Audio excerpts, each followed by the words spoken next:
so you were able to do. So, with these, with Wield, why don't we start off? Each person can go through and introduce themselves as well as their Vatcha, the magical item of power that you're playing. Because one of the first things you'll do is after you've all introduced yourselves, you will then each take turns each other's sheets to put like, here's your history and connection. So you've had something in the past that the others discover after you put it down. So anybody would like to begin on describing who their Vatcha is?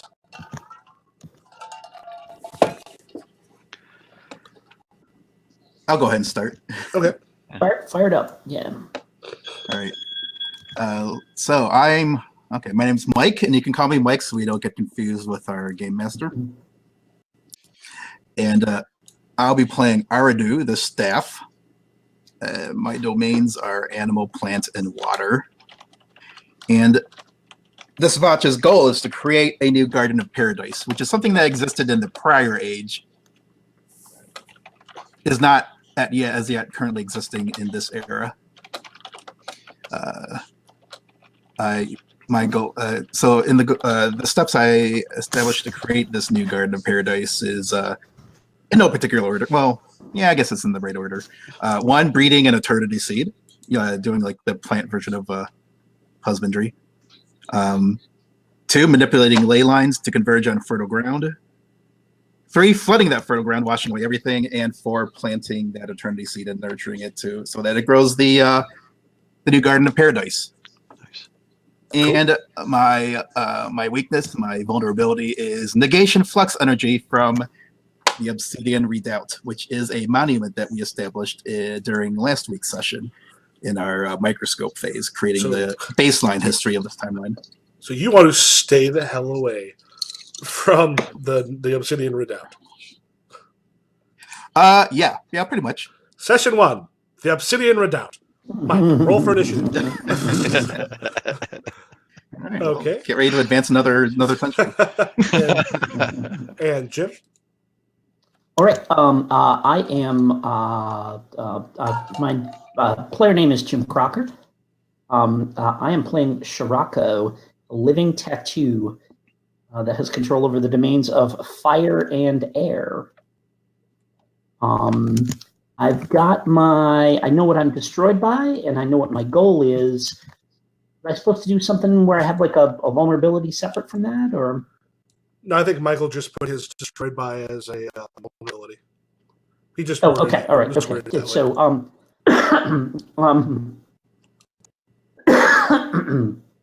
so for me, he did be destroyed. The 7th child of Diluvian blood. So someone from the Diluvian diaspora, one of those people who fled Diluvia before it fell beneath the waves.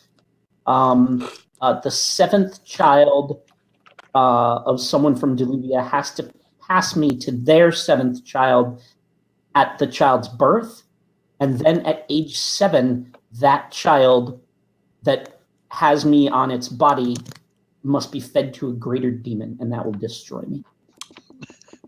Piece of cake. Cool. But like kind of I like the, I mean, since we're doing like, long-term legacy stuff here, I kind of like the like injecting that stuff in there.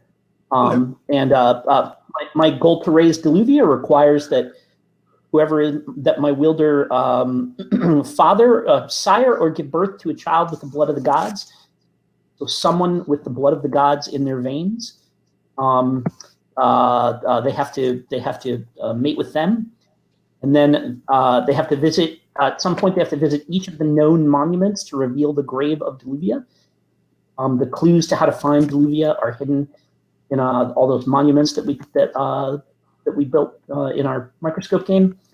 So the Obsidian Redoubt and all those places they're gonna have to factor in if somebody wants to do this. Unseal the wards on the Coral Cathedral and defeat the Sentinel of the Gods, because every cool lost temple like that has some kind of a guardian, and defeating that guardian is required to get to the heart of the Coral Cathedral, where the font of hideous resolve lies. and you then must drown your child in the font of hideous resolve, and that will cause One way or another, kid is drowning. Yeah, that will cause Diluvia to rise again. You ritually reenact the gods drowning the Diluvians, and that will, by drowning someone with the blood of the gods, and that will raise Diluvia above the waves once again. Oh, and also to check with you, because one thing I thought would be kind of cool, because of the nature of what we're doing, I thought we could actually do a thing where we start before Diluvia drowned. Have that be something that happens, or do you want to start after Diluvia's? No, I'm fine with that. That's cool. That'd be kind of cool to see Diluvia at first, and then it's some motivation. Yeah, yeah. Cool. All right, and that takes us to Brian. Yeah, I mean that would be a powerful reason to want it raised back up again. Yeah.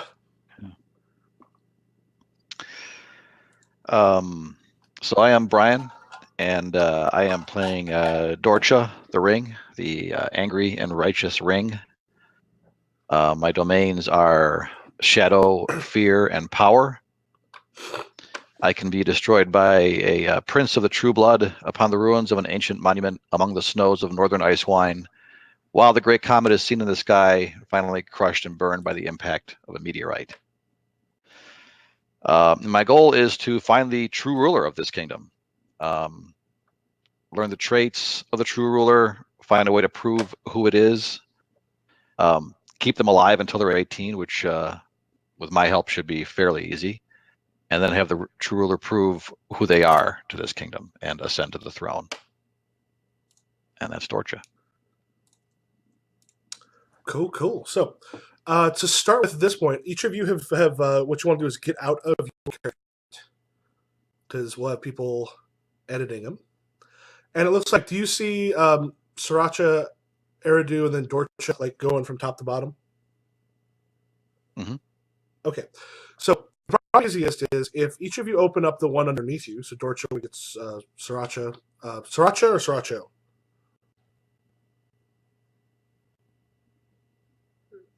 Sriracha. Oh, Sriracha. Yeah, because I think Sriracha is a spice, isn't it? Sriracha's hot sauce. Yeah. Okay. this is Sriracha. This is my friend Tabasco. Yeah. This is our other Vatcha slap your mama sauce.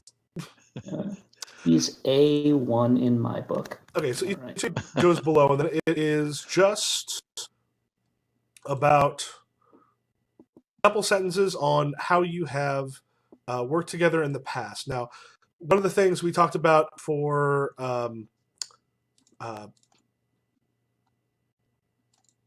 game in general, there have been previous worlds before this one, and each time that the thing happens, the world is done and put back up. So you can actually be one that was a while back. It doesn't have to be something in this, like we go fairly early on in this one. So it can either be before the game actually begins on this one, or it can be in a previous time. And while you're doing that, I'm going to refill my drink. Unless there's any questions. Yeah. I'm not sure what I'm doing. Okay, so just open up. Sriracha. I'm there. Sriracha.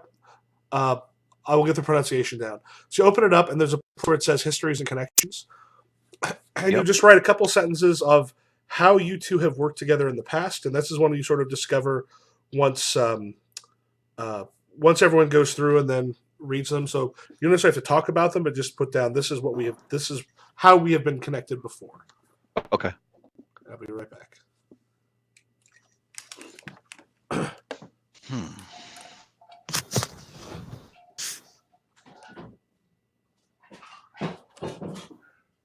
Oh, I gotta click edit, right? I gotta click edit to. There we go. Yes. Yeah.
And then let us know when you got the first one done.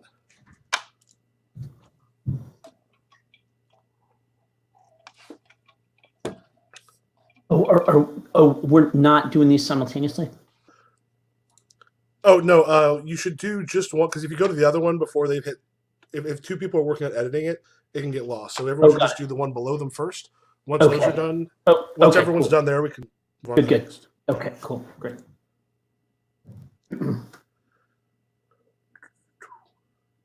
I'm done with mine.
Okay. Everyone else still working on theirs, or for the one below them?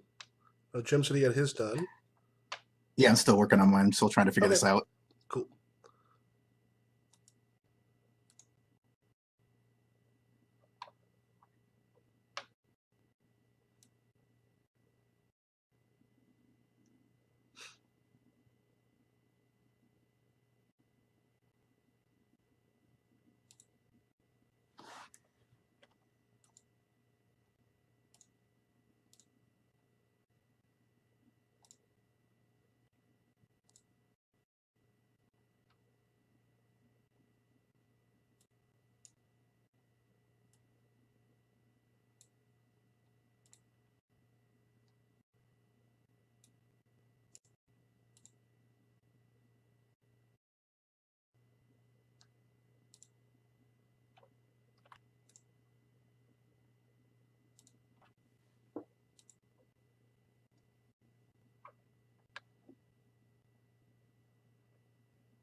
Well, he's finishing that. Jim, would you do me a favor? Roll a d10.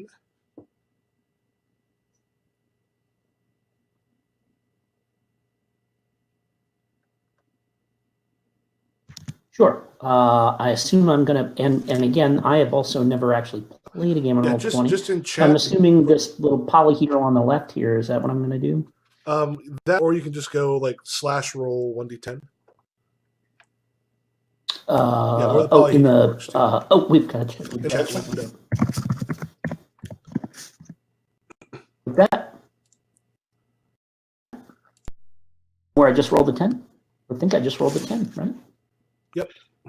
Hopefully that's good. This is for just who you start with. Oh, actually, it'll be kind of interesting for you. Okay.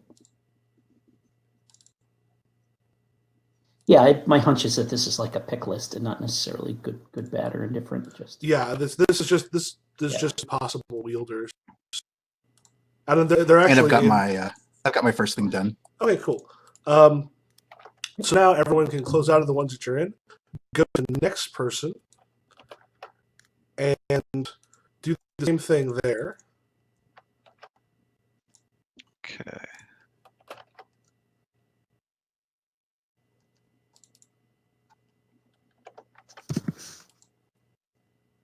And then either Brian or Michael, when you have an opportunity, if you want to do the same, just roll a d10, and I will. 4 for me. Okay.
All right.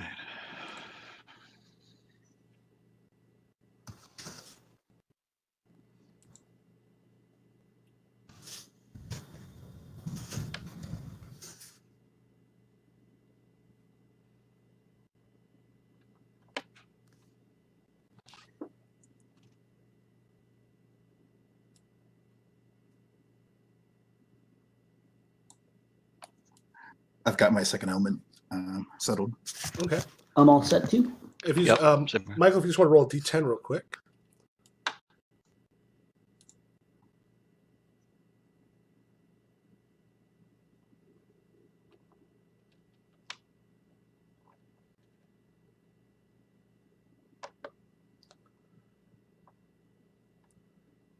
Slash roll 1d10. We'll roll it.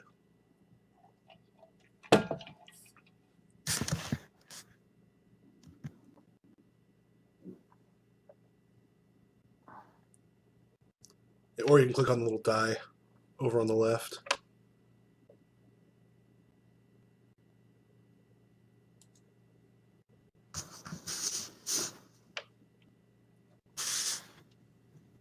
All right. Okay, so if you want to go through and go ahead and we can take turns reading aloud how your Vatcha has been connected to each other in the past. Someone like to begin on that?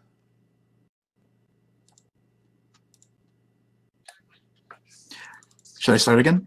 Sure. Yeah, go ahead. Yeah, go right ahead. All right, here's what for here we are. For Dorcha, I added I stated that Dorcha had stolen the apple of wisdom from Eridu's botanical island refuge in an attempt to discern the traits of the true ruler. Whether that was successful or not, or even whether you've even tried using it yet, I guess it's up to you. But that's what I added. I like that. That's cool. Cool. And for Sirocco, did I get it? Sirocco. Ah, so close. Okay. Pretty close now. That's good. Sirocco. I stated Eridu has offered to use, I should say, its power.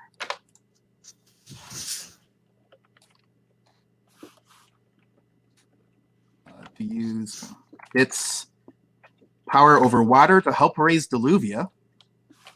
Go. will allow Eridu to place the Garden of Paradise in the heart of Deluvia.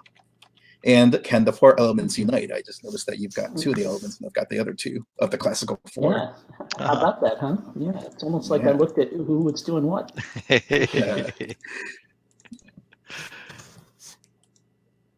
All right. And Jim? Okay, I said, so Shirako's connection to Ardu the staff is that we worked together to destroy another Vatcha that fell to the world from beyond the stars. And when we did, we split its power between us. Awesome. So an alien Vatcha that we worked together to destroy, and we were left more powerful afterwards than when we started. Dorcha, I said, a crafty wielder played us against each other and attained great power by wielding us both. It required a monumental effort to unseat him that left us both drained for several generations. Excellent. Oh, I've also tagged on to your contribution to Eridu's history that's how Eridu gained dominion over Animal by his half of the interloper Vatcha's power was dominion over Animal. Totally cool. Level up.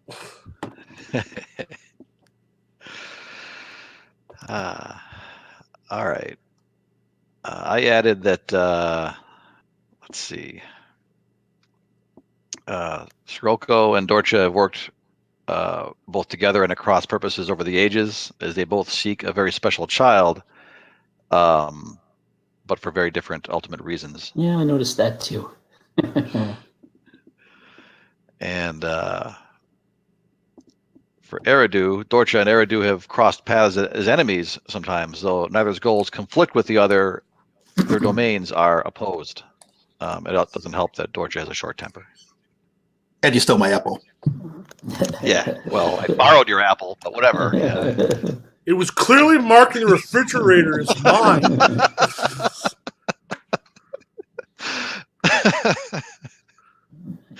That's right.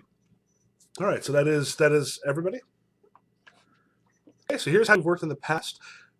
Now, I think let's have Brian. Why don't you roll? It doesn't matter what size die, but I'm looking for even or odd to see who is the person, who your wielder, or well, who the wielder you're playing is actually wielding. Okay. Even or odd. Odd. All right, so yours. If you look over for each, you put underneath your Vatcha, there is a character sheet for your wielder. So Droslith is yours. Droslith is wielding Eridu.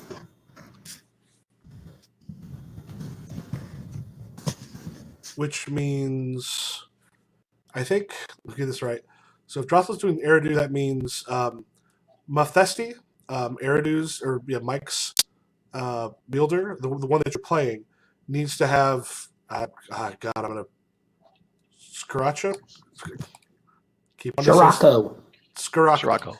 Shirako. So here's how you do it. She rocks. Oh. Shirako. You know. Shirako. She like that. Nice. Rock. That will help. Okay, Shirako. Yeah.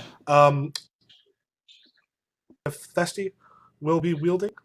And then Egdis, Shirako's, the wielder that you are playing, would have Dorcha. Okay. That way, each person, we know you're both wielding each other. That means one to be wielding themselves. So I play Mufesti and I wield Shiraxo. Is that correct? So underneath, you'll have Mufesti, who Rocco. Rocco is also playing Egdis, who's holding Dorcha. George is also playing Drasla, who is wielding Eridu. It seems confusing at first, but it actually pretty quickly makes sense. Okay, so I'm playing Mufesti and I'm wielding or Dotra is wielding me. Yes. So what you want to do? Thank you. This helps you put it in the name description, but like Mephisti wielding, like the way Agnes is put out there, that can be useful for all of us. What's that? See So, what like, I if did, you see what I did with Agnes there on the side. Oh, so you're wielding Dorcha, That's correct. and I am wielding Shirako. Mhm. How do I? Oh, gotcha. Mhm. Oh, here it is. Okay. Nope. And how do I edit the player or the mortal? you should have. I should have had it so everybody can edit it. So you just open it up, hit the edit in the top right. Ooh, I don't see an edit button. Here, let me do that. I did not do it on that one. Okay. Now it is done. Thank you. All right.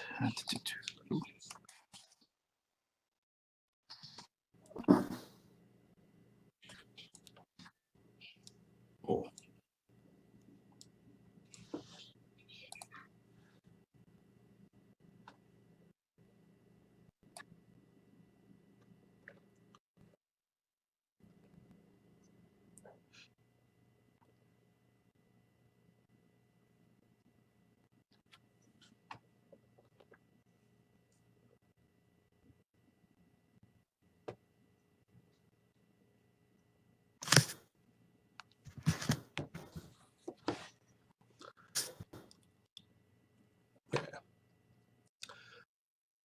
If you'll notice, each of us has a destiny as well as background. The rules themselves for the game itself are super simple. What you need is anytime you are trying to do something on a basic thing, you get like easy, hard, heroic, epic, or impossible. So easy, you don't even have to roll, up to 25 possible. A wielder, when doing something, it's 2d6 base, 1d6 for the background, 1d6 if the personality trait fits, 1d6 if it goes with the destiny, and up to 2d6 for equipment. You just roll them, find your number. You can also do like a bargain with, say, automatically succeed, and then we'll make a deal. Like you have to do something, or great tragedy will befall you. So that's how this works. In combat, for example, like each wielder has 3 health. And there are points where we have to use, like, magic always goes first. But you're able to do a thing where you choose, like, if you're like how many wounds you're trying to do. So you can be like, or you can kind of do like that, like defend for 3. It's probably the easiest way to do it here. Usually, like you're pointing at something, we can kind of drop something up there if necessary. That's why you've got cards with the stuff. So it'd be like 3, 2, 1, and you'd show like what you're attacking for or what you're defending for. Then I do another countdown, and you can actually change an attack to a defense of -1. So then what happens is you roll, and if you're trying to do 3 points, like 3 wounds, you need to at least roll a 12. Otherwise, you don't succeed on the 3. You can do like 1 or defend against 1 automatically. This level is pretty simple. When we get to it, it takes a minute on those. So that stuff goes pretty quick. A lot of it will be the kind of the decisions of what powers you want to give your wielders. Also, the way I've always done it, Vatcha are able to sort of speak with each other at any time. You kind of have there's a network open, so you're able to talk even at great distances. You know if another Vatcha is somewhere nearby, like coming into the same city or something along those lines. Like you don't have an exact like radar, you just kind of know if one is approaching near, but you don't know which one it necessarily is. So there's at least an awareness of each other. And the Vatcha, let's say there's probably maybe 100. I don't think we actually came up with an actual number. But there's a limited number of Vatcha. They all know each other. All right, so to begin, I'm just going to do this. See which one we start with. Okay.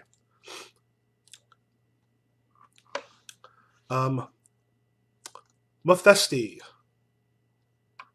Also, the all the stuff you've got here that have all like the countries on it, these are not the countries as they are named right now. As of now, it's actually still primitive. There was a time when the Great Comet came last time and the gods came and dismantled the world into a swirling void of chaos, leaving just destruction and the Vatcha behind.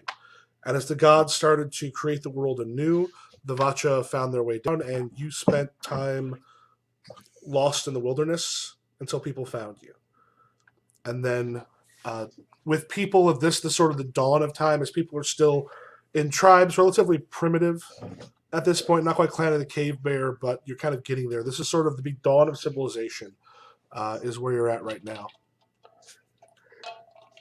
So, Mephisti, you are chiefess of the Berserk Stag. Mm-hmm. Your people look to you to guide them. You've been having some interactions with some of the other local tribes, some fights and such here and there. How did you? I would say you're wielding Shirako. Shirako. How did Mephisti come upon you? Oh, you're asking me how Mephisti came upon me? Mm-hmm.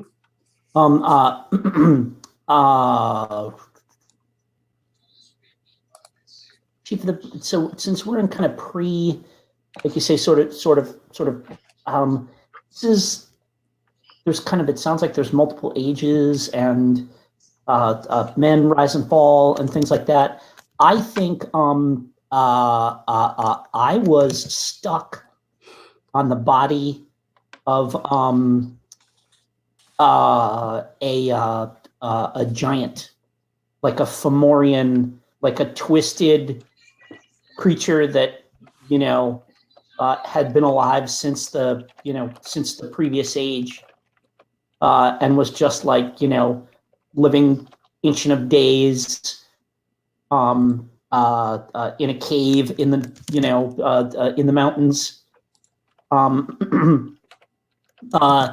just using me to start fires and nothing more.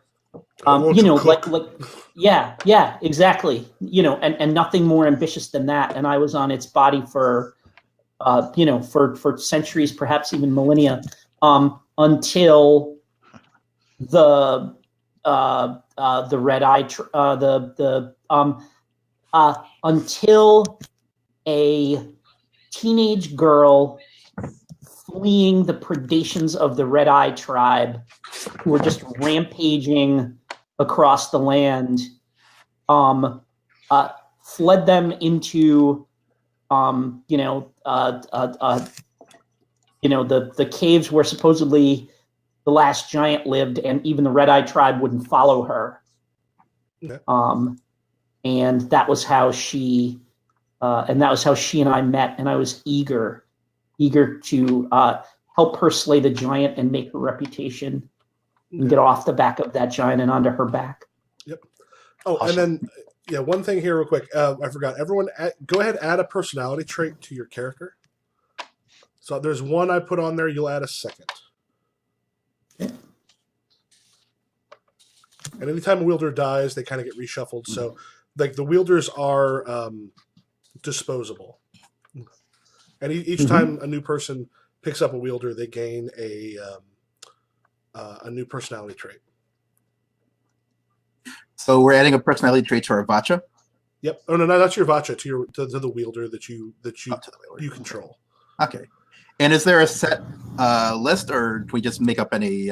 You can make up anything. It's just if the personality trait, if one of your personality traits happens to fit in, you get an extra D6. Okay. And that's next to what you've already assigned to the wielder.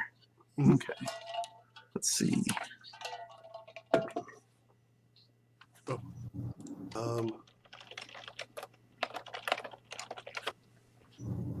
And there are times I might ask you to kind of like pick up a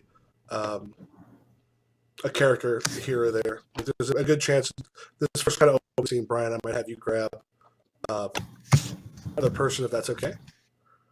Okay. And then we'll end up with your folks.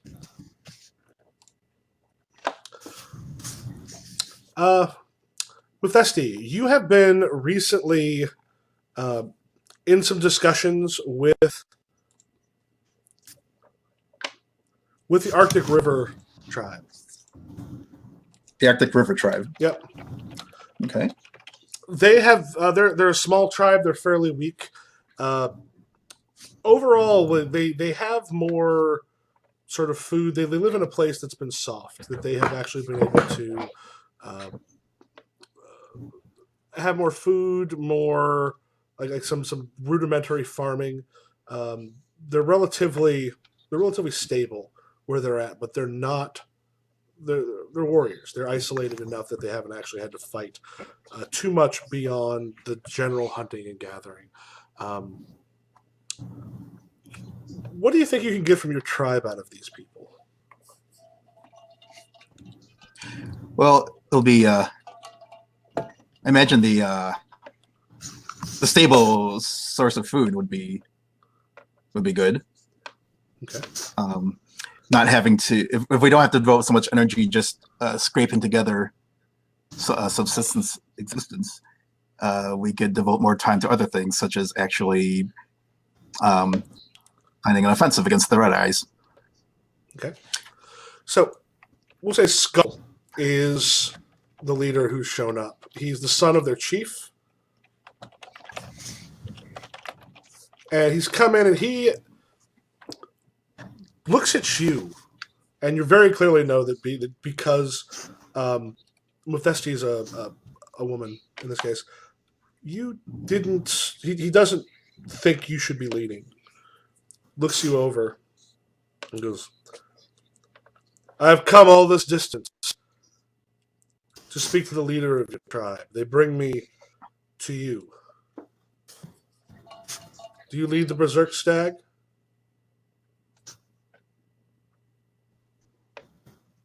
I guide them and they follow. Guide them and they follow. How old is Mufesti? We're gonna say she's let's say she's 16. Young, okay, but with a lot of power. Because guide you follow. He comes over. He's in his mid-20s. He comes over and looks you over, like in a way that is not welcome. Sure. He goes, "You lead and they follow. Where I come from, leaders take charge. You think?" He looks around and we'll say, in this case, Brian, you're a Gull. You're one of the advisors or a warrior that is with the tribe. Looks over at you and it's like, "You, why do you not lead? Why do you follow the child, a female child at that?" She is wise beyond her years, and she has power that you don't understand. Wise beyond her years. Kind of looks over. It's like, "You have fierce warriors. You've done well in this area, but winters are coming. Your people are going to grow frail. Much of what you have here could go away in an instant because you don't know how to prepare for the coming winter." Look into the fire. Yeah, that does bring up a question. Is Shirako visible on me typically, or is it up to where I decide to Depends keep it? on. And I also go. You can always talk telepathically with your Vatcha. So like if there's a moment, yeah. So it doesn't have to be a thing where you're like talking to yourself. We can kind of do quick telepathic one because it's more fun if you. Oh yeah. Can So it with back and that, forth. I say, look into the fire, and tell this braggart what it is his wife is doing right now. And I'll grant her one power so that she can use the fire tongue. Okay, so what level is that? It's a level 1 power. Okay, cool. So what you do, Mike, you will put an X just where the one next to the level 1. Right. That means like you now have a single control die.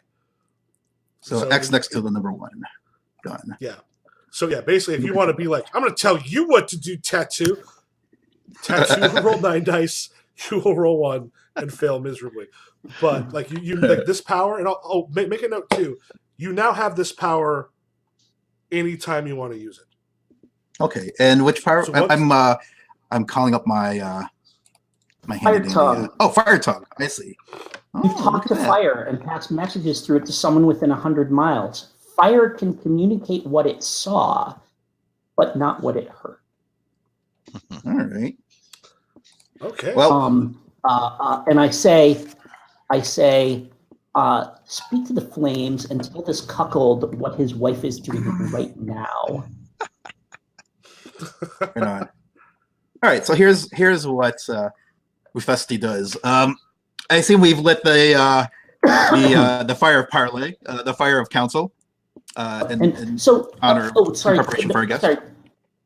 Can I just let me ask a mechanical question. Mhm.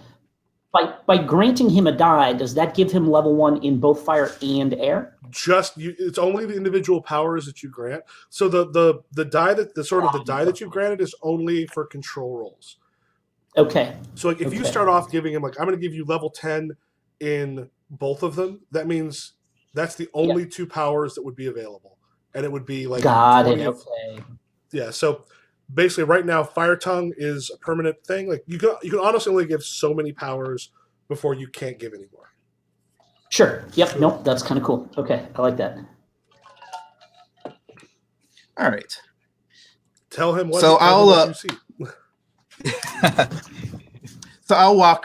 First of all, I'll make a show of this. I will walk around the fire that we've set, and I'll actually turn my back to this chieftain's son for 2 things. One, because I want to show off Shirako, which I've decided is And Shirako would be mind blowing right now with the level of tattoos they can make. okay. And how detailed Shirako is. Mhm. Like that's probably on the pretty far end of what might even be possible.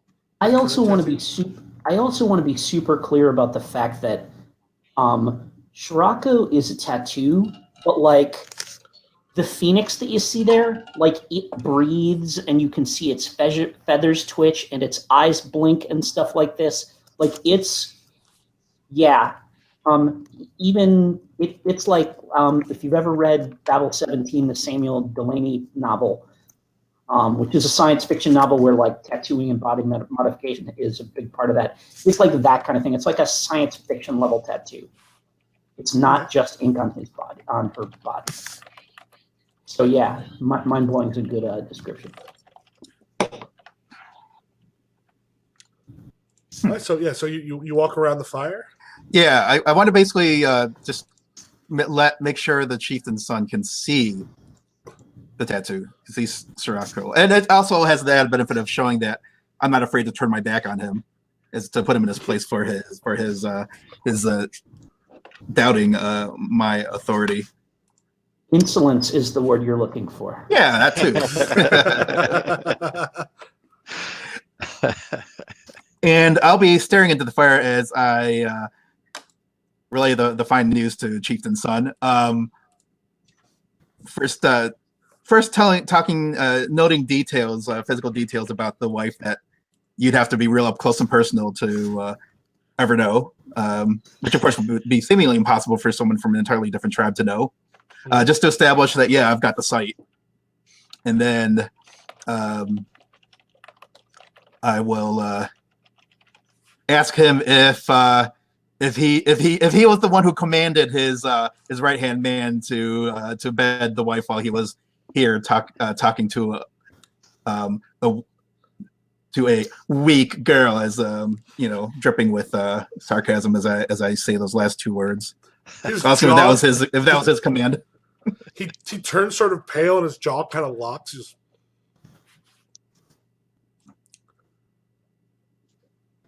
Jnosak. And also, you say the actual name because you hear her call it a number of times. Right. He says, "What sorcery is this? Jnosak is. What do you see?"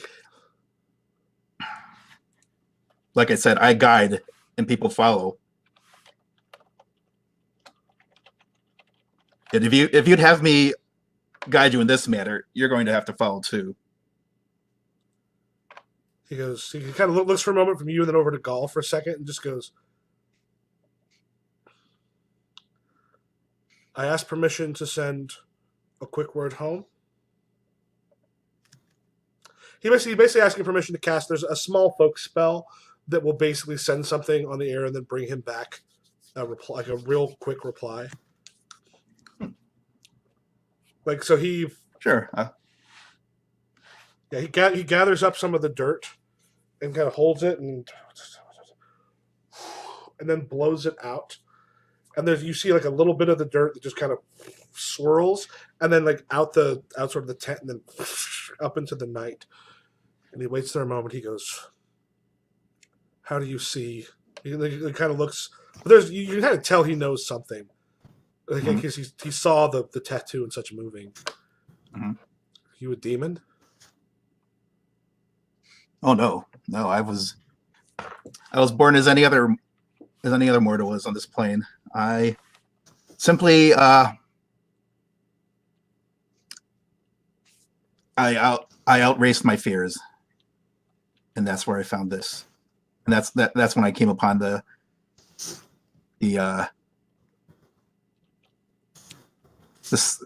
that's when I gained the skin that flames, we'll say. Yeah, at that point, his tone changes quite a bit, and while you're sort of discussing working together, it comes the dirt just kind of comes back. He kind of grasps it in his hand and holds it to his ear, and then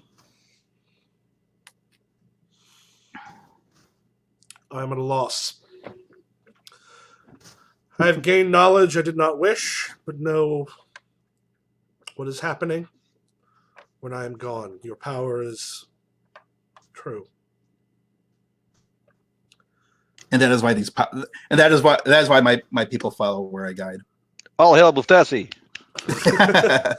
He kind of like bows, and we'll say at that point the rest of your negotiations goes quite well. They will sort of bring you in, and what they're looking for is essentially warriors to sort of help, but also they can feed because they've got excess. Okay, so that is going well. Let's go to Drasleth. Okay. You have been, because your thing is to be sacrificed eventually. You were marked as a child to eventually be sacrificed, as you were very, very young. You have been the sort of scum of your village. They both pity you, and no one wants to get too close to you because they know that you have been marked to be sent to the gods. It should be a kind of a position of some respect, but people can't not look at a child and know that you're going to be dying before you're 7. Or rather, say when you're 7. Let's go with the 7 at 7 years old. They know that when you're 7, you're going to be sent to be killed.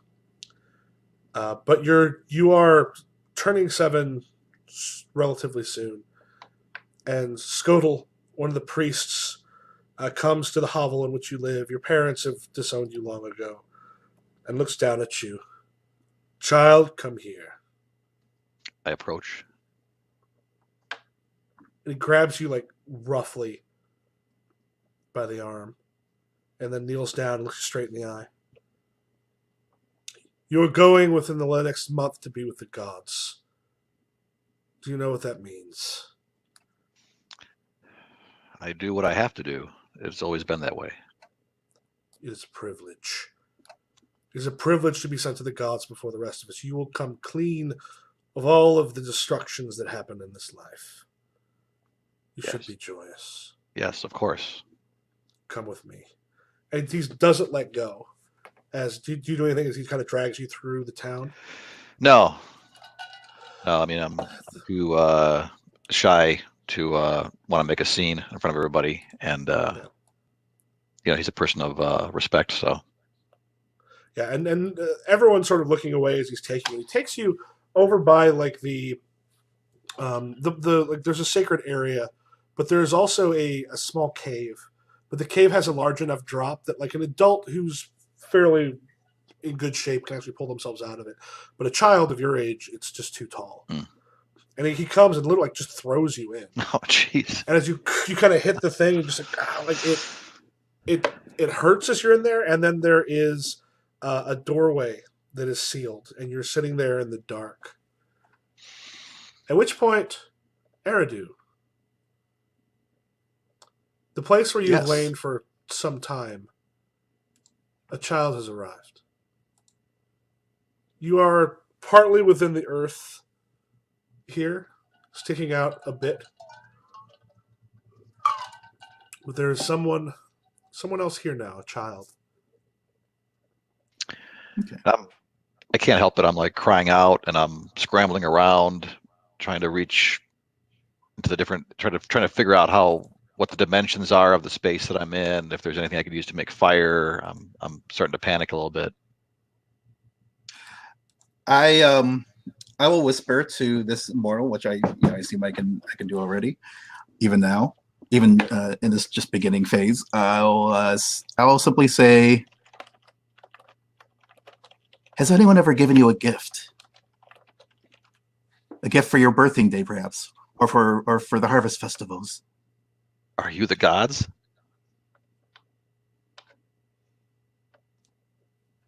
I am your first gift. Huh. It was all true then. No, never have I gotten a gift. Well, you have now, young man. And what may I call you? Call me Draslith. And how have you found yourself to be so harshly thrown into this pit? I was marked upon birth to be sacrificed to the gods. Oh, and what say did you have in this matter? None. Hardly seems sporting. Didn't even wait for you to develop the ability for speech. That is true.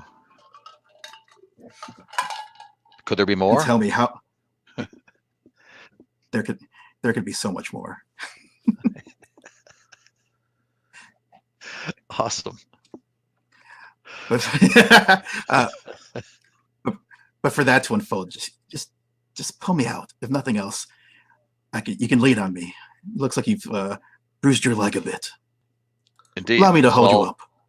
Yeah, I'll dig Eridu out carefully and do just that. Like grasp it and put it in the ground in front of me. Eridu, do you change sizes depending on who's wielding you, or are you always the same size? I should be able to change size. I have domain over plants, and I am wooden, so yeah. Oh Cool. yeah. Yeah, if you want to be child size, you can. If you want to be child with a big ass staff, like whichever one you makes you go, that sounds cool. It's totally awesome. Yeah. I'll oblige young Draslith and make myself crutch size appropriate for the lad. Excellent. All right. That's better. Feels better already, doesn't it? It does, but how can we ever leave this place? Well, I just realized I'm just noting, looking over my sheet. I had thought I had two of the elements. I only have one of them, water. I know I was bouncing between whether I wanted earth and water or just water, but I think I was like big into this great flood imagery, so I dispensed with the earth. But that's fine. Anyway, do you want to switch it up or keep it how it is? No, because if I'm building a whole garden of paradise, I'm going to need to throw in animals and plants. So Cool. I think that's why I went with this. So The earth is already there. Okay. yeah, exactly. It's like we've got dirt. Plenty. Right. So I apologize for wandering off there. So, well, I'll simply say, well, we can have you. You tell me you've never had you've never received a gift before. I take it that means you've never had a pet either. That's true. I've never had anything or anyone. Well, we need to change that, don't we? That seems hardly right for a fine special lad such as yourself. I feel really creepy right now, by the way. I feel like It's all right. this is so creepy. I feel like It helps to remember that like there's no way you're gonna like you're not gonna do something like we should be on a news show for probably Right. The Vatchas are sort of, Like- on some level, they are a little bit, at least a little bit manipulative. No, I it's, mean, oh, yeah, absolutely. They want to be It's- used, right? it- So it's Well, the cool, interesting you're thing just- is what you're sorry, just Jim, you're saying? yeah, you're just grooming him. It's good. Yeah, exactly. Oh, jeez. I should be offering you candy or something. But you're grooming him for power. Uh, What's what I find super interesting It's is an the Vatcha have a apprenticeship. different morality. Right. So anyway, yes, I ask, yeah, tell me what kind of if you could have any pet in the world, what kind of pet would that be? A monkey. Monkeys, sure. Monkeys are they're very wise and wily. That's a good call. You're a wise young lad. So you could yeah, I guess I can when the time is right, you can just call on the monkeys and they shall answer. And they shall be by your side, and I'm just looking over the animal. I'm just looking over the animal parts right now. Well, I'll just say when the time's right, you can call upon monkeys. They'll be your friend and help you and protect you. Okay, great. Is that like an actual It is control? there's any number of ways we can go. There's a control the swarm, a level 6 power where you can control a group of small animals, which I think monkeys would fall under. Mhm. I'm assuming you're talking about like the little tree, unless you're talking about like some like chimpanzee that could like rip a No. person's face. no. Well, no. Even monkeys, even small monkeys, are super strong. Oh yeah, oh yeah. Like your typical Lancelot League type could like just completely wreck a person. Mhm. Right. But in any event, yeah, I can certainly. We can make that happen. Okay. Yes, when the time is right, and you'll know when the time is right. Just think of your old buddy Eridu, and we can make this happen. Well, let's do it now. Let's get out of this pit.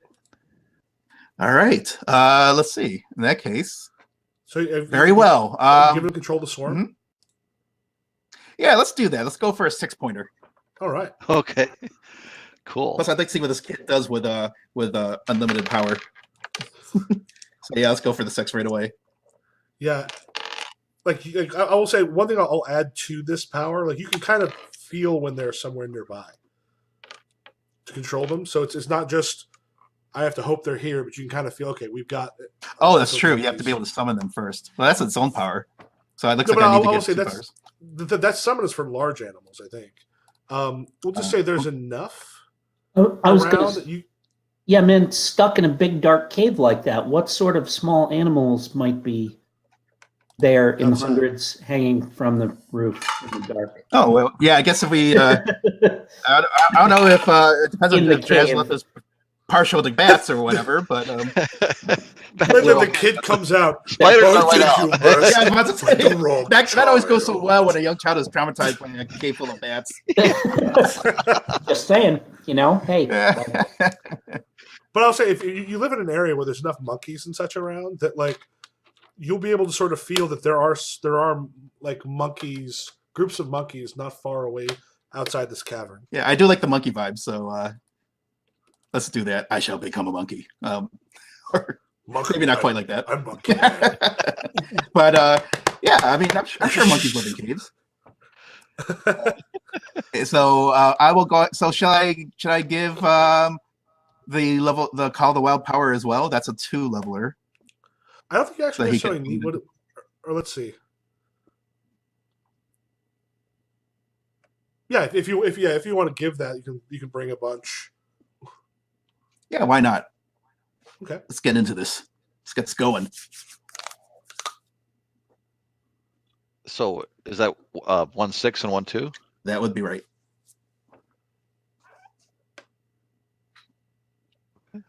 And how does this manifest? How does the staff manifest this? I'm gonna say that it's not really that showy. I mean, we're not gonna say like big mana blasts flowing about. It just kind of happens. You probably just at first you'd think, well, is this doing anything?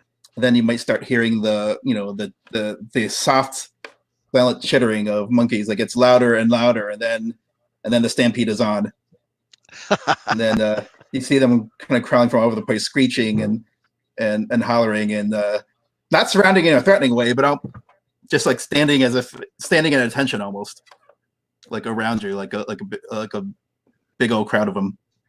From all throughout this vast cave entrance. They're like entrances that even the humans didn't even know about because the holes are too small for them to there might also be a place with some lights coming down far up above, and you see monkeys just like kind of come down and just. So you're sitting there just surrounded. But this is your origin. This is your monkey man. All right. Yeah. Maybe they interlink arms at various intervals, and I'm able to sort of use their example and clamber my way up. Okay. Yeah, you go up there. Do you have them remove the like the stone that's been put before the entrance? Yeah. Okay. Yeah, it's not hard for them to do. Is they just kind of grab and then you're sitting there and you see Scotel is talking to someone and kind of going over stuff, and he just kind of looks back as the thing moves, just like eyes like totally wide, like Drusslith, what's happening? I don't think I need to talk to you anymore. And out loud, I'll say, Eridu, have you seen the world? I've seen so many worlds. Point me in a direction. Let's go in that direction. I will point towards the jungles. Awesome. Yeah, so do you just start walking towards? Yeah, I just set out. Yes, Scotel like runs towards you. It's like, what are you doing? Goes and like tries to grab you. What do you like aggressively? Are the monkeys still with me? Yep. I bet they are. I'm gonna make like a like a blocking motion with Eridu and sort of command the monkeys to form a barrier in front of me. I don't want to hurt this guy, but he can't follow me, and I'll tell him that. Yeah, it just kind of looks. They all kind of like monkey. What do they call like a monkey lines? Skirmish line or a monkey phalanx. Yeah, here's like boom. It just he sort of stops. He's looking, and they're all just staring straight at him, like little monkey soldiers, which is not a thing. Which oddly enough, monkey soldiers did not exist in the past. Just kind of looks and takes a step back. The gods will not be appeased if you leave. I think that they had a different path for me in mind than you realized. Do not follow, or bad things will happen to you. I mean, at least punk. Yeah. 1 out of 5 of these monkeys probably has a terrible disease, so you do not want to be bitten by my monkeys. Sounds like a commercial. 1 out of 5 of these monkeys is suffering. You could get right Marburg. now. You could get rabies. You do not want to follow me and my monkeys. So yeah. Yeah. So you probably head into the jungle. Yeah. All right. So you head off, and we're going to go to Egdus here just a second. If you don't mind, I'm going to use a biology break real fast. I'll grab some water. And then we can decide. You two, if you're still here, you want to talk real quick about how you two have come upon each other in the past. We'll go with Egdus when we get back. All right. I actually am going to take a quick break too to go feed my cat, and I'll be right back. All right, cool. I'll meet you back here.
Okay, I'm back and ready to go.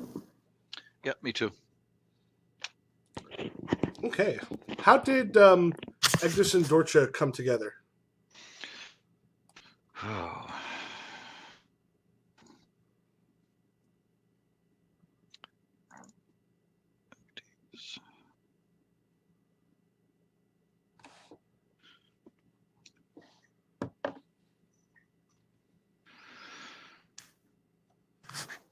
Well, I'm a scout for the Half Hill tribe. Mhm. So, I mean, the idea that I'd be out ranging around where there aren't necessarily people going is perfectly in keeping with that as a job description. Yeah, indeed.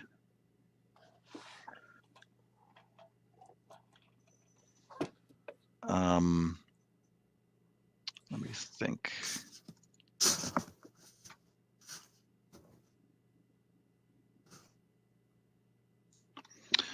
Oh, that's right. And even better, you're looking for the lost child.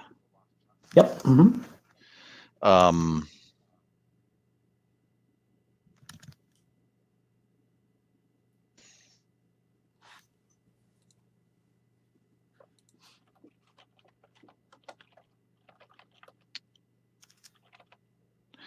Maybe he came upon it on the finger of my previous wielder, an ancient battlefield, maybe. Not much to see or take, mostly just bones and rotted cloth, but one body with an unusual ring. Yeah, I love that. That's awesome. Okay.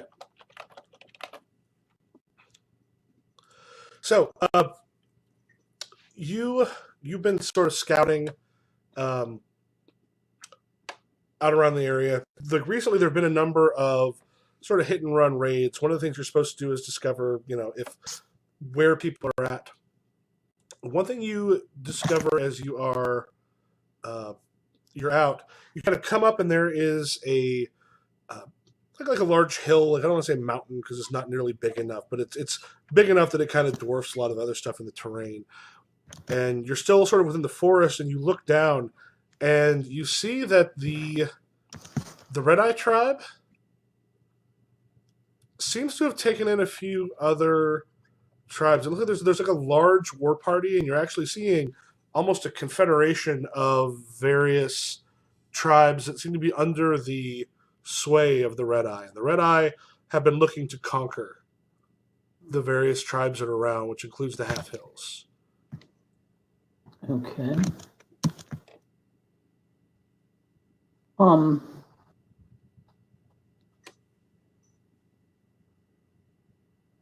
Well, so what's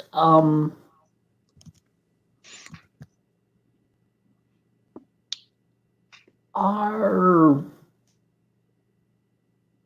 you know what? Like, I'm just gonna I say in my head I say Dorcha, Dorcha, Dorcha. Yes, yes, yes. I'm always here. You know that. I I'm up. know that you don't always answer me right away. Sometimes I'm busy.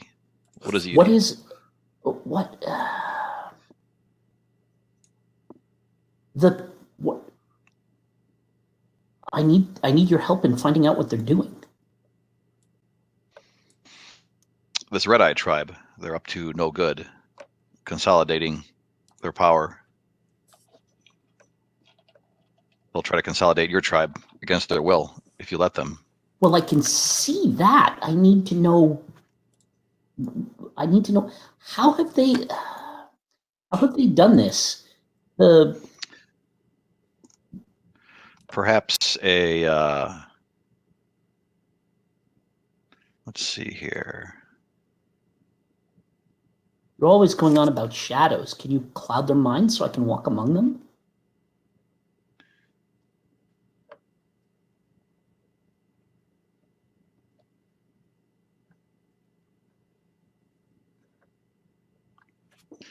You guys there? I probably froze up for a second. Oh yeah, we're here. Okay, great. Yes, I actually have two different things you could do. One is a little less intrusive. I could make you invisible, and you could go in and use your scouting skills to find out what you want to find out. That would be very helpful. Or we could just blind everyone in camp.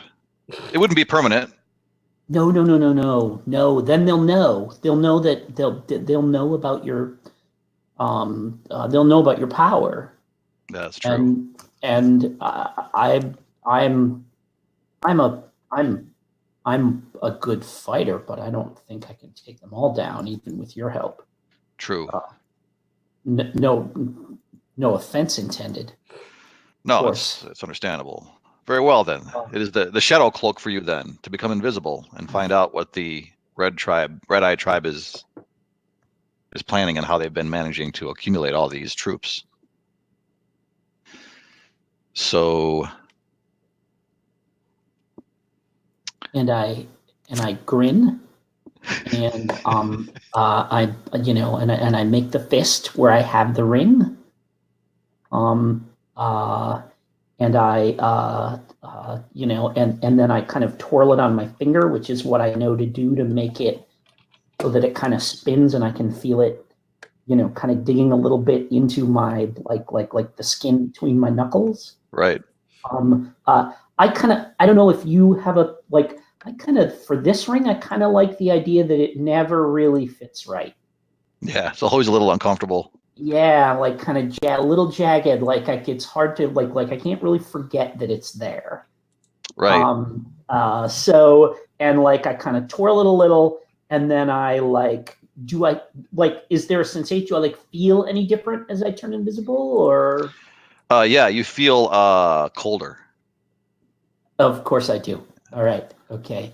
So I kind of shiver, and then I hold my hand out in front of my face, and I say, "It didn't work." Oh, it worked for everybody else. Believe me, your enemies cannot see you. You won't be visible until you want to be seen. All right. So that means that I get to knock off. I'm going to do 7 boxes, right? Yeah, Shadow Cloak is a 7. Okay, so that means I put an 1x in the 1, right? Yep. And then 2 under 2. Yep, you should be at just 1x and 4. And 1x and 4. There we go. All right. Okay, that's how I thought that worked. Good. Mm-hmm. All right. And so I cautiously, like I have been taught as a scout, I make my way down kind of to the edge of their camp, where there's just a single there's a single sentry who's half asleep, and I and I kind of creep down, and I'm behind a tree, and then I kind of peer out from behind the tree, and I pick up a stone, and I toss it towards the sentry for it to land at his feet and make a noise, and then kind of yeah, he immediately just okay, and I'm standing there ready to run, when he looks. Yeah, he's looking kind of to you, and then kind of looks up to see if it came from a tree or something. Goes through and sort of just picks up the stone at his feet and. Okay, and Barkin! Did you hear anything? No. Keep an eye out. Heard something. What'd you hear? I don't know. Yeah, so it's just it looks straight through you. Like there's no possible way he didn't see you. Got it. So then I kind of I walk up to him, and I'm going to do that thing where I'm 5 feet away, and I'm kind of waving, then waving both my arms, and then I get right up in his face, and I'm doing this. Yeah, when you wave both his arm from a little bit, there's a moment where he does hear you a bit. Okay, got it. like clothing and such on rustles. There's a moment where he's just like, Okay. he kind of listens at the air. Got it. So then okay, I'll make note of that and kind of rein in my enthusiasm for for testing this, because clearly it works. So I will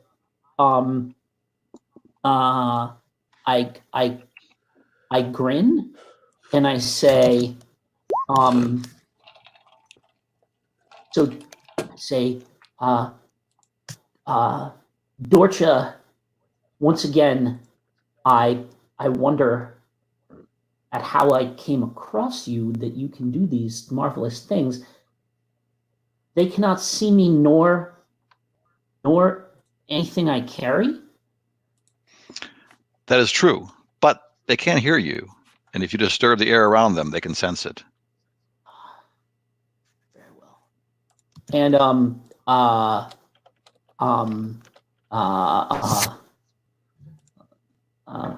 I know how to be silent when needs must. And I kind of take a couple steps back, creep around back behind the guard, pick up another rock, and just like toss it out into the woods where I came from. Mhm. And when and when he kind of saunters off to go look at it, I grin and I pick up the skewer of meat that he had with him and walk into the camp. Well.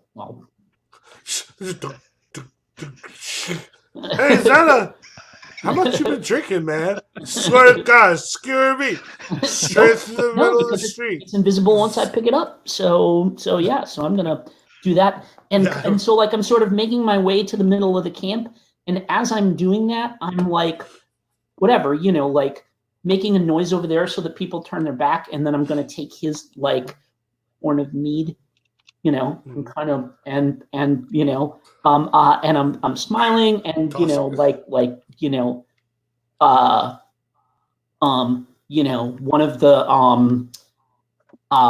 one of the girls who is tanning skins or something like that gets a little goose, and like doesn't know who did it, and I'm just like grinning. And like you're the opening montage scene where Bill Murray gets the ability to turn kind of something like that. And so like because my personality traits are gregarious, and gluttonous was the one that I chose. So Okay. So I'm just kind of like I'm just gonna like make my way to the center of the camp, and kind of keeping my ears open for what they're talking about and stuff like that. But I know like the tent at the center where the big fire is where I'm going to hear, what I really want to hear.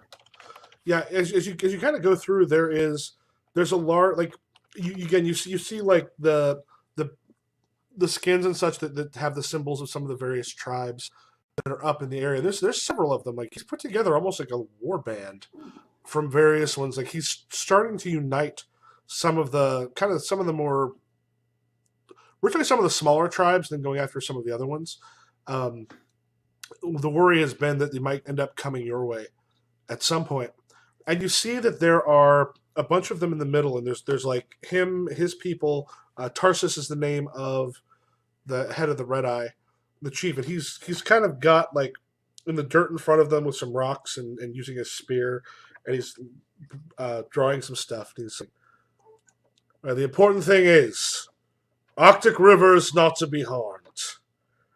We will come in and we will demolish the Berserk Stag. We need to hit them quick. We need to hit them when they're not looking. And as he's drawing, like what you kind of notice parts of like the way that the Berserk Stag as well as the Arctic River have combined their forces. It's a really, really rough map of that area. Like the scouts clearly described it to him. And as he's going through, and he's kind of just like making some stuff into the dirt of like, we should attack from this side to confuse them, and then you'll sweep in from these areas. And what's looking like would be a very dangerous strike. Now they're not terribly far from your own tribe. Like if the Arctic River goes down, as they sweep through, they will get to you, to the half hills. All right. So, I'm just going to kind of listen to the rest of their plans, and then I'm going to make my way, kind of around to where I know his tent to be. Mm-hmm. And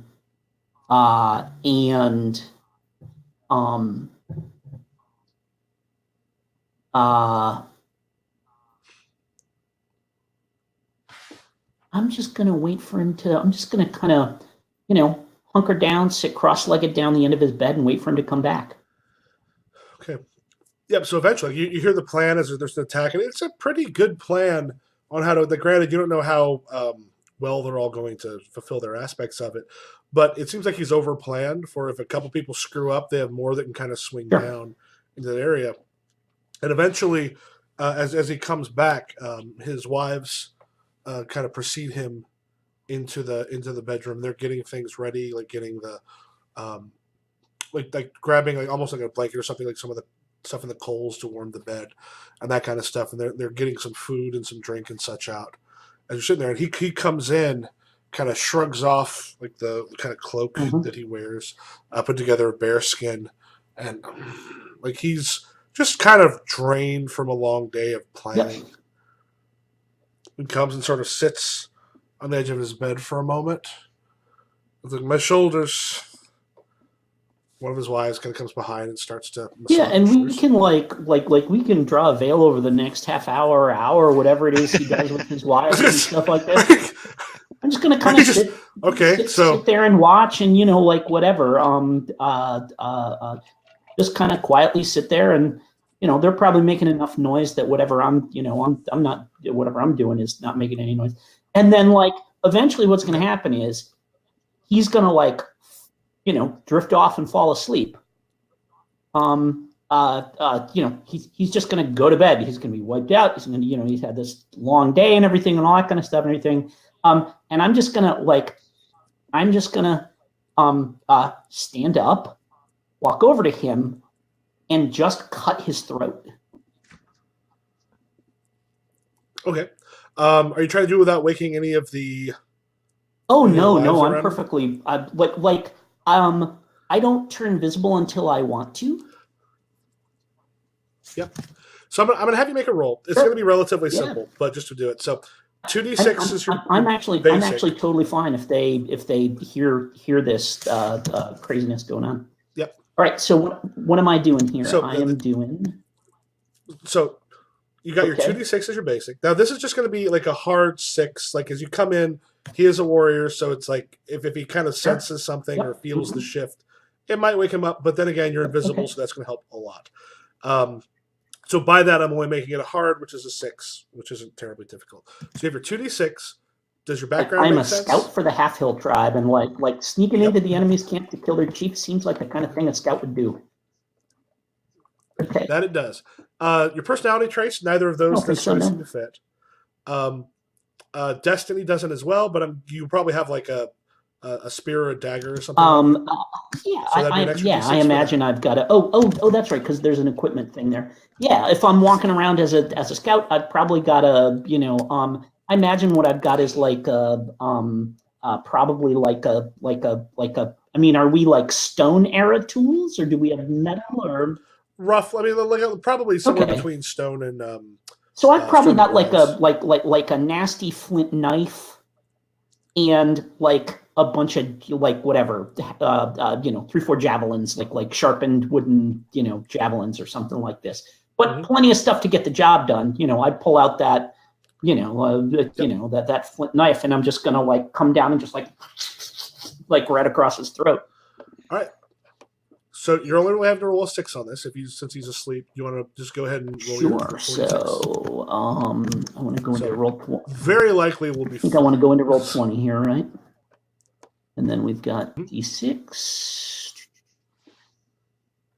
Oh yeah, that'll be fat. Then the other 3d6 you'd roll will take you above the 6 you needed. Cool.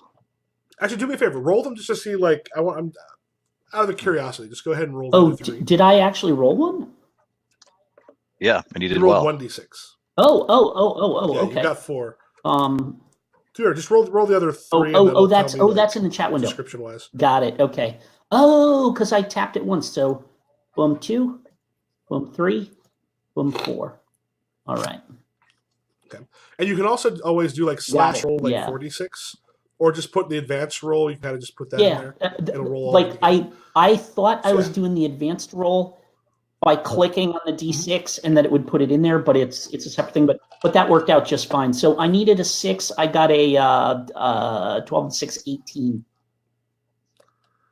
Yep. I'm just saying you rolled kind of high enough with that. Do you want to wake the others up, or just have him like wake up and eyes wide as what I want? What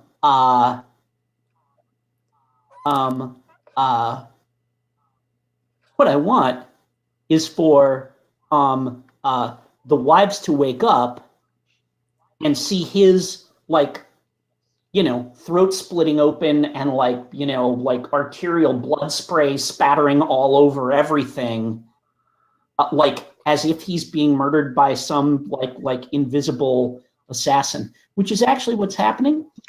But I don't want them to wake up and find him dead with his throat cut. I want them to see him, being murdered, brutally, horribly murdered. Yeah. Yep.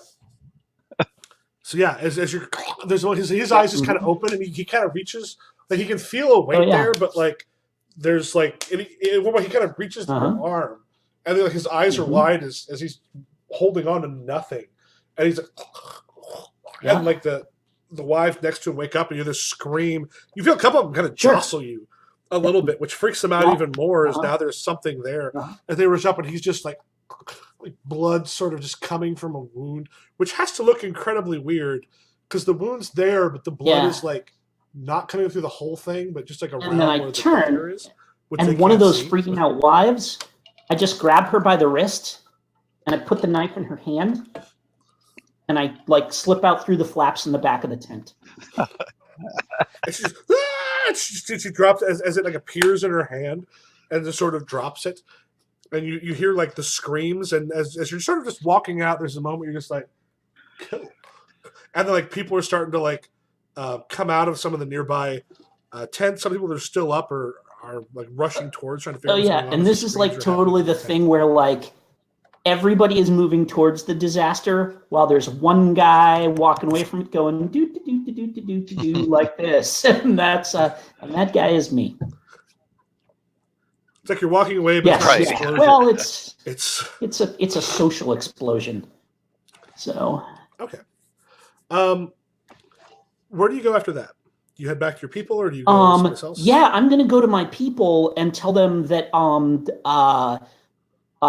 and explain to them what happened, and tell them that the time to strike is now, while they're in disarray. And your leader, Thil, kind of looks and is like,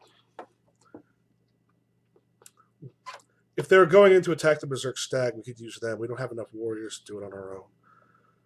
I'll gather up our people, go, see if you can get us at least a half-strength scouting party from them. Yes, they were their next target, so I'm sure they'll be happy to join us. So he goes, okay, go. Tell them what you've seen. And off I go. All right. As you approach, as you kind of get closer, it's one of the things both of you, both Eridu and Vatcha are going to kind of feel. Was Eridu the right one? No, I'm sorry, not Eridu. Agnes, right? No. Rocco. Yeah, Shirako and I think Dorcha are going to kind of feel each other as basically as you start to come closer towards Methesti. So like, you're going to feel like there's a Vatcha coming closer. Huh.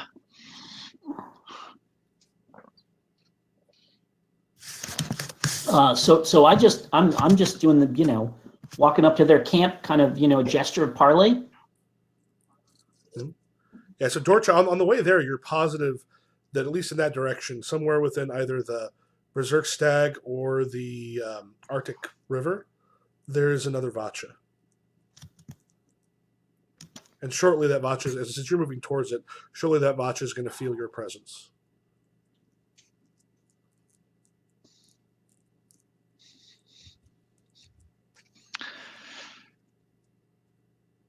This is Dorcha's going to feel the presence. Yeah, so as you two are going towards it, it's very clear. As you get to a point where it's clear, since you're the one heading towards it, you'll feel it maybe a little bit sooner. But there is a Vatcha somewhere in that area. I mumble that I feel a presence I haven't felt since. It's been a while. What does that mean for me? Only that you should treat honorably with these people. They may be more powerful than what you're used to. Oh, I have every intention of treating honorably with them. They're the difference between my tribe being wiped out or prospering. It's an alliance with them that will that I'm here for.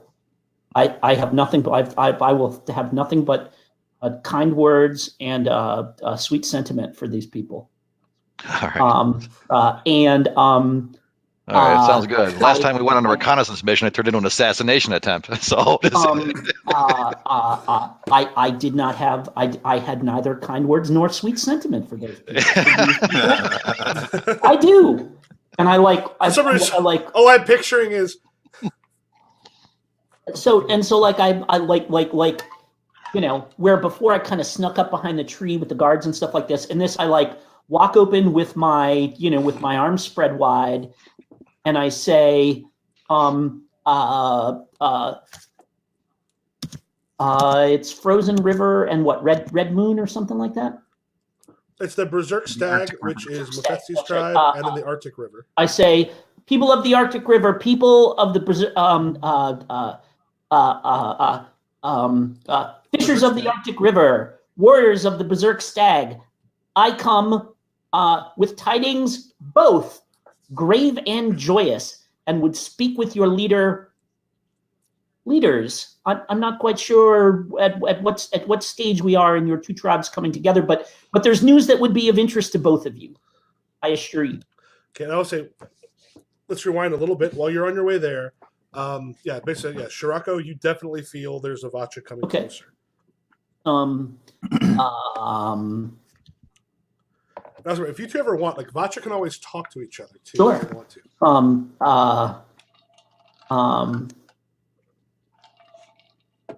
Oh, all right.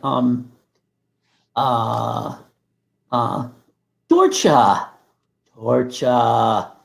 that's you. I feel you coming closer. What little pauper have you found to turn into a prince? I will say one of the things we've done is I usually go with you can't tell which one it is. But sending it, but you can almost send out like it's almost like a group chat to everybody. Okay. Going, who's coming here? All right. It's me. So then I say, whichever of my cousins approaches, I would warn you that I've gathered quite a little.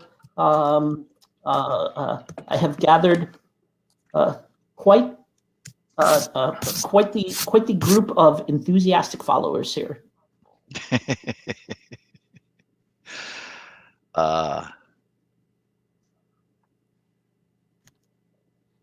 Dorcha will identify itself and say, surely you remember me. Neither I nor my wielder bear you or your people any ill will. In fact, we approach with opportunities. Oh, Dorcha, you were always one with an eye for opportunity. what little pauper have you found to turn into a prince? He's young, but he's smart, and he's driven. I like them young but strong. But together, perhaps together we could make one of those children to rule a kingdom. That might just happen. Very well. Sorry, the Vatcha Tinder has spoken. You two are going to be. That's right. Right.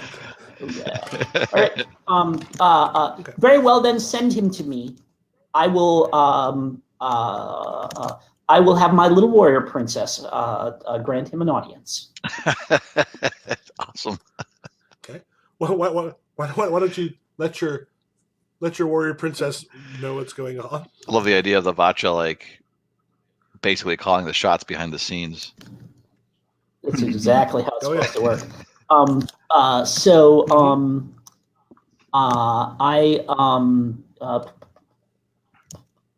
Sorry. There's a little bit of there's some moving parts. I'm just going to apologize in advance, blanket apology for the entire team over the next 3 weeks we play. That names are kind of kryptonite for me, so it's going to take me a little while to learn everybody. But so I say, Mephisti.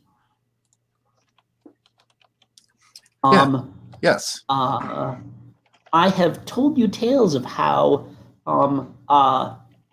of how my kin roam the world and how we do not always how our purposes do not always align. But in this case, one approaches who wields another Vatcha that I have history with. And I think that together you could make your tribes very powerful indeed. Is this good history you two share? It's history. It's complicated. I kind of As also. As all such things are.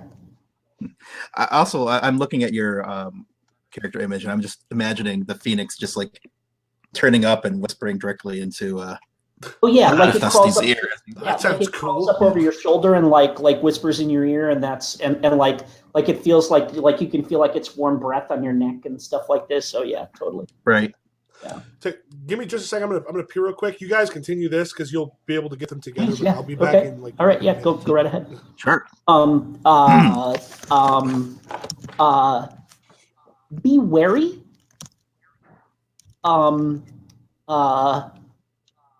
Dorcha is powerful, and he will try to undermine your confidence. Well, if you see things that you think are not there, they are probably not.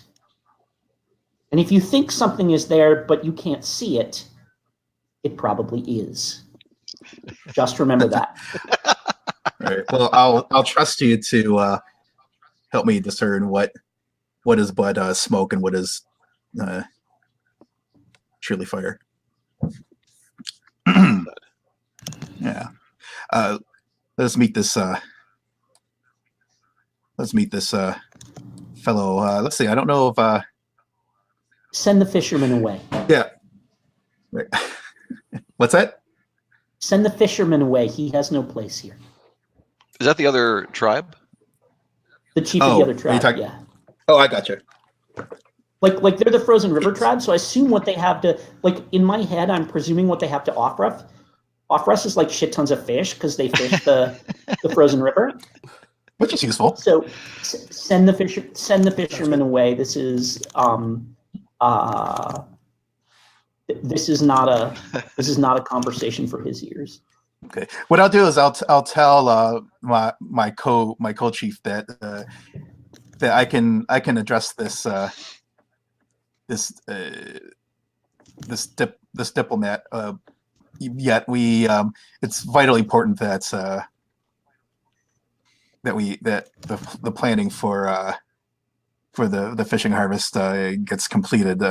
So I basically just like ask him to keep doing what he's doing and make sure he feels that it's important enough that this doesn't feel like a slight or a usurpation of power.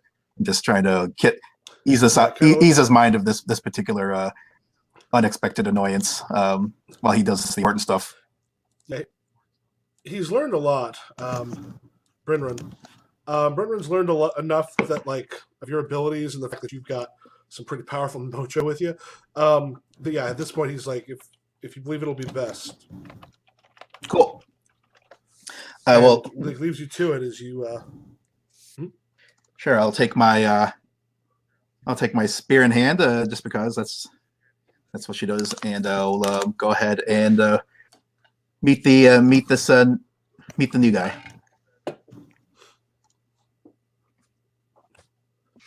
Okay. Okay, so it sounds like I think you mentioned you kind of came in almost hands up. Like, I have no weapons on me.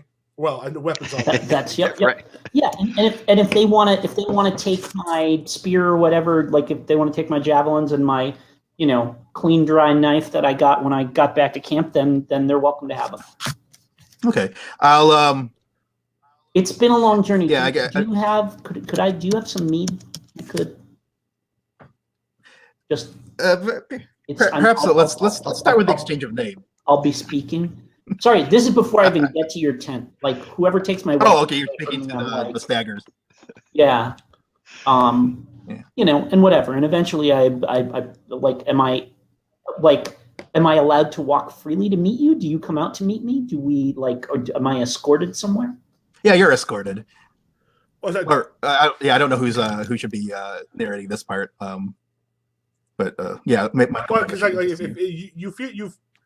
you feel the approach. So if you send some people out, or if you go out yourself, either way can be. Well, actually, now that I think about it, if this is another wielder, then maybe I should keep this conversation as private as possible. So I'll just handle this myself. I will dismiss the guards, and I'll already if I get word ahead of time that he's already been the other wielder has been asking for refreshment, I'll go ahead and bring it. Okay. Because I have a feeling that we're going to be approaching each other as equals here. And I imagine the first thing I do is look around to see if I can notice any tattoos on this fellow. Yes. Approaches. Yeah, so at this point, also remember this entire scene can go on two different levels. I can lead back and forth anyway. So it's one, just let us know if you are talking as your Vatcha or if you're talking as the character, because two of you are in this Yeah. twice. Well, I'll be all wielder all the time for this scene. Sure. So. Oh, right. There's only one of you in it twice. Yeah, Ardu's not involved. So. I'm in it twice.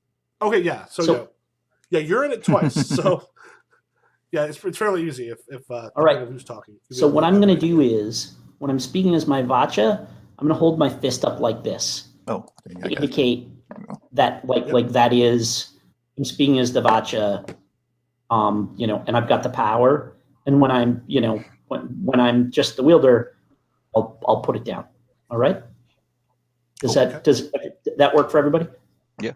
Then I don't have to say, now I'm the Vatcha, now I'm the dude, now I'm, okay. Yeah. Right, cool. So.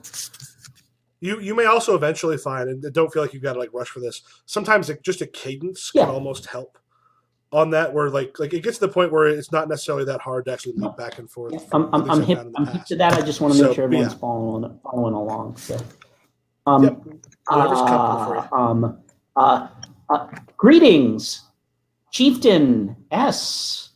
You are shorter than I thought. Mufthesti will do just fine. Mufthesti. You are? Mufthesti.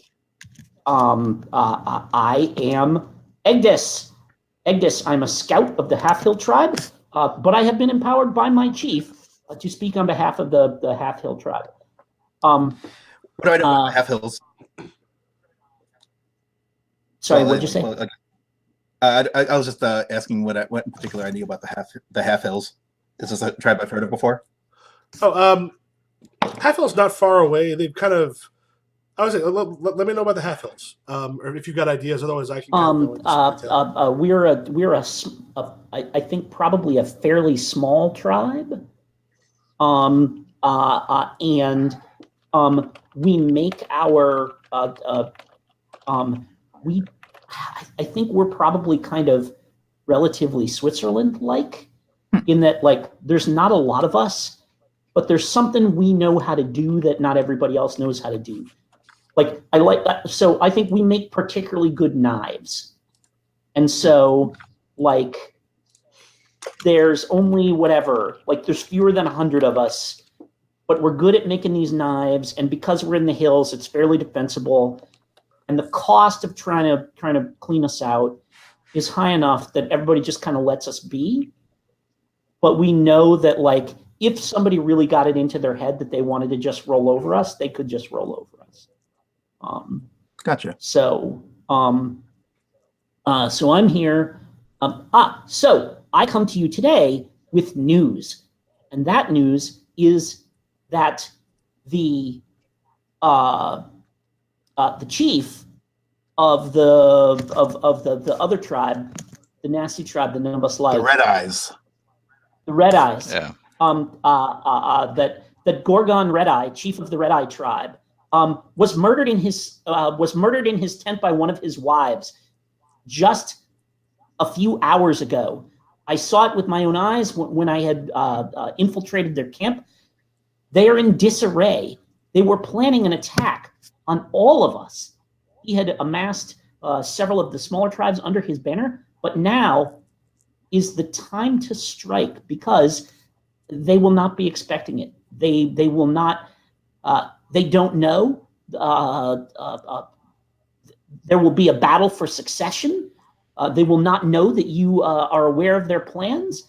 And we of the Half Hill tribe, as you know, we have no interest whatsoever in being leaders or being. We simply wish to mine our flint, to trade with you, for the venison for which you are so rightly well known, and the delicious fish that your allies pull from the river.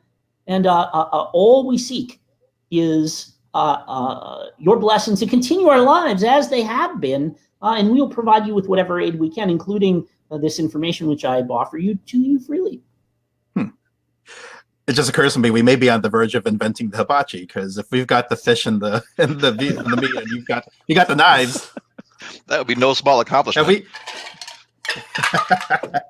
Anyway,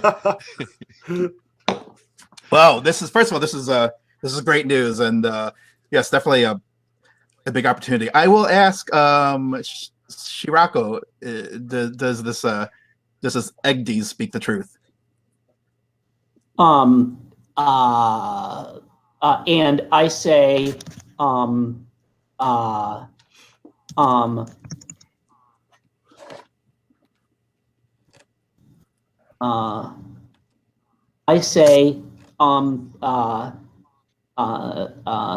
do you see that uncomfortable hunk of volcanic rock around his middle finger? Yes, I do. That is Dorcha. And He is like you. hmm, He is not In a painted minute. on. He's not painted on the man Egdes. I see. no, he is like me in he is like me in kind, but not in manner.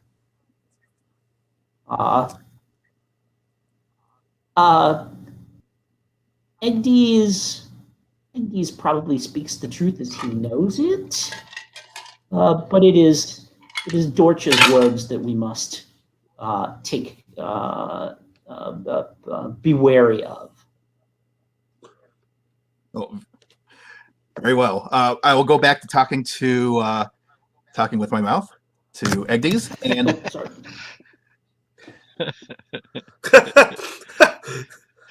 as opposed to mine talking with. Mhm. That's right. That's I do love those little things that happen. It's Yeah. like, this is different. Talk with your mouth. Yeah, but just real quick, Michael, I assume we can take ourselves, we as Vatchas can take ourselves offline to commune with our wielders. Okay. Yep. Oh yeah, no, I would like Dorcha was not on the party line Dorcha was not on the party line when I was speaking to him as Yeah, I just wanted to as check. Otherwise, I was Shirako. going to be Yeah, no. All right. It's going to cost us $5 a minute.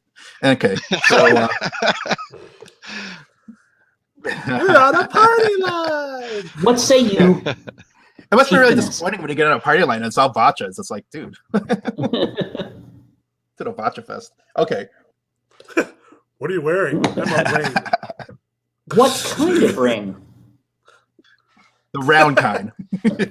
All right, back on track. So I will. So Methesti will say, "Well, this is very gracious and helpful that you've delivered this news. We need to move quickly. I'm happy that you've decided to come down from your half hill to deliver this news. Your trade for your knives will be very fortuitous for the Red Eye. They are renowned for their strange art of crafting metal with using heat. That is where they get the name Red Eye from the glow of their I believe they call them furnaces, forges perhaps. Anyway, that would be helpful to help our people, my warriors, pierce their copper raiments and bring them bleeding to the ground. So, I'm going to assemble council. If you'll join me, we need to start planning this now. The sooner we strike, the better. Perhaps even this very night. I assume are they reachable within? Well, they must be reachable. If you got to us within the night, I'm sure. Well, is it the same night or is it this time? The next day. Okay. Or very, very early the next morning. Okay. I say, and Shirako says, "Gather your warriors. You will strike now." Oh, is that? Oh, okay. Gotcha. Yeah. Let us commence this great working then, and I'll go ahead and in fact, I don't. It occurs to me, if we want to, if time is of the essence, maybe we don't necessarily need to take the time right now, at least, to get armed up with the fancy half hill knives, because the time that takes could give the Red Eyes time to fortify, and that would that we don't want to give up our Yes. advantage of them being all asunder. So we can worry about the knives later. We can deal with the knives later. Your warriors. Gather your warriors. We will strike now. All right. The warriors are being gathered. And the warriors are being gathered, and I am going to grant you the level 6 Wings of the Storm power. Ooh, I like the sound of that. That's an air power, right? What's that do? Who want to look that up? Air 6, I assume. Yep. Holy shit. Oh, look at that. Yep. Right on. Gather your warriors. We strike now. Okay. Well, now for marking this on the sheet, do I just put 1x next to 6, or do I fill in all those blocks? You would fill in 6 of the slots that are remaining. So I see. Now, It's a yeah, cumulative thing. I got 3 you. slots. Yes. I get it now. Yeah. You mean the first one and 4. Yeah, you see how would that be goes. Yeah. Yeah. You fill in the blanks, and that's how you accumulate. Now I get how you accumulate control. So right now I'm rolling with 4 against the Vatcha's 6 theoretically. Yep. If it ever came down to that. Only if you want to defy me. Oh yeah. I'm saying if it came to that. Do you not want to do this? No, I'm on board. You okay? Like I'm about to make you like emperor. You're good with that, right? Flying witch barbarian badass. Yeah, let's do this. Maybe time to fire. Maybe Methesti is the one. How convenient would that be if that came together? Man, That'd be awesome. we'll see. So as the other as Agnes, I just say, Excellent. I'll go inform my people. And I kind of like salam and back my way out of the tent. And I'm going to book it back up to the Half Hill tribe to let them know what's going on. I look forward to our tribe celebrating our great victory together. Okay. Yes. Indeed. Yes, I do as well.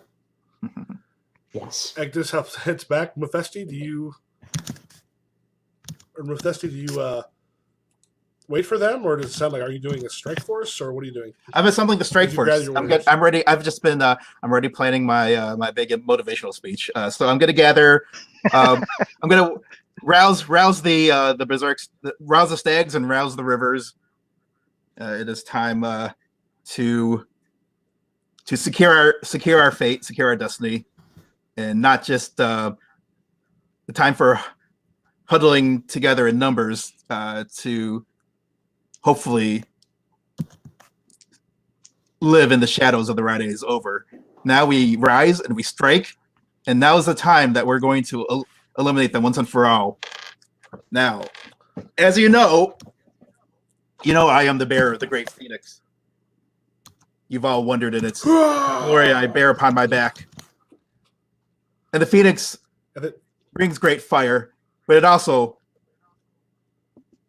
has great control over the winds of air.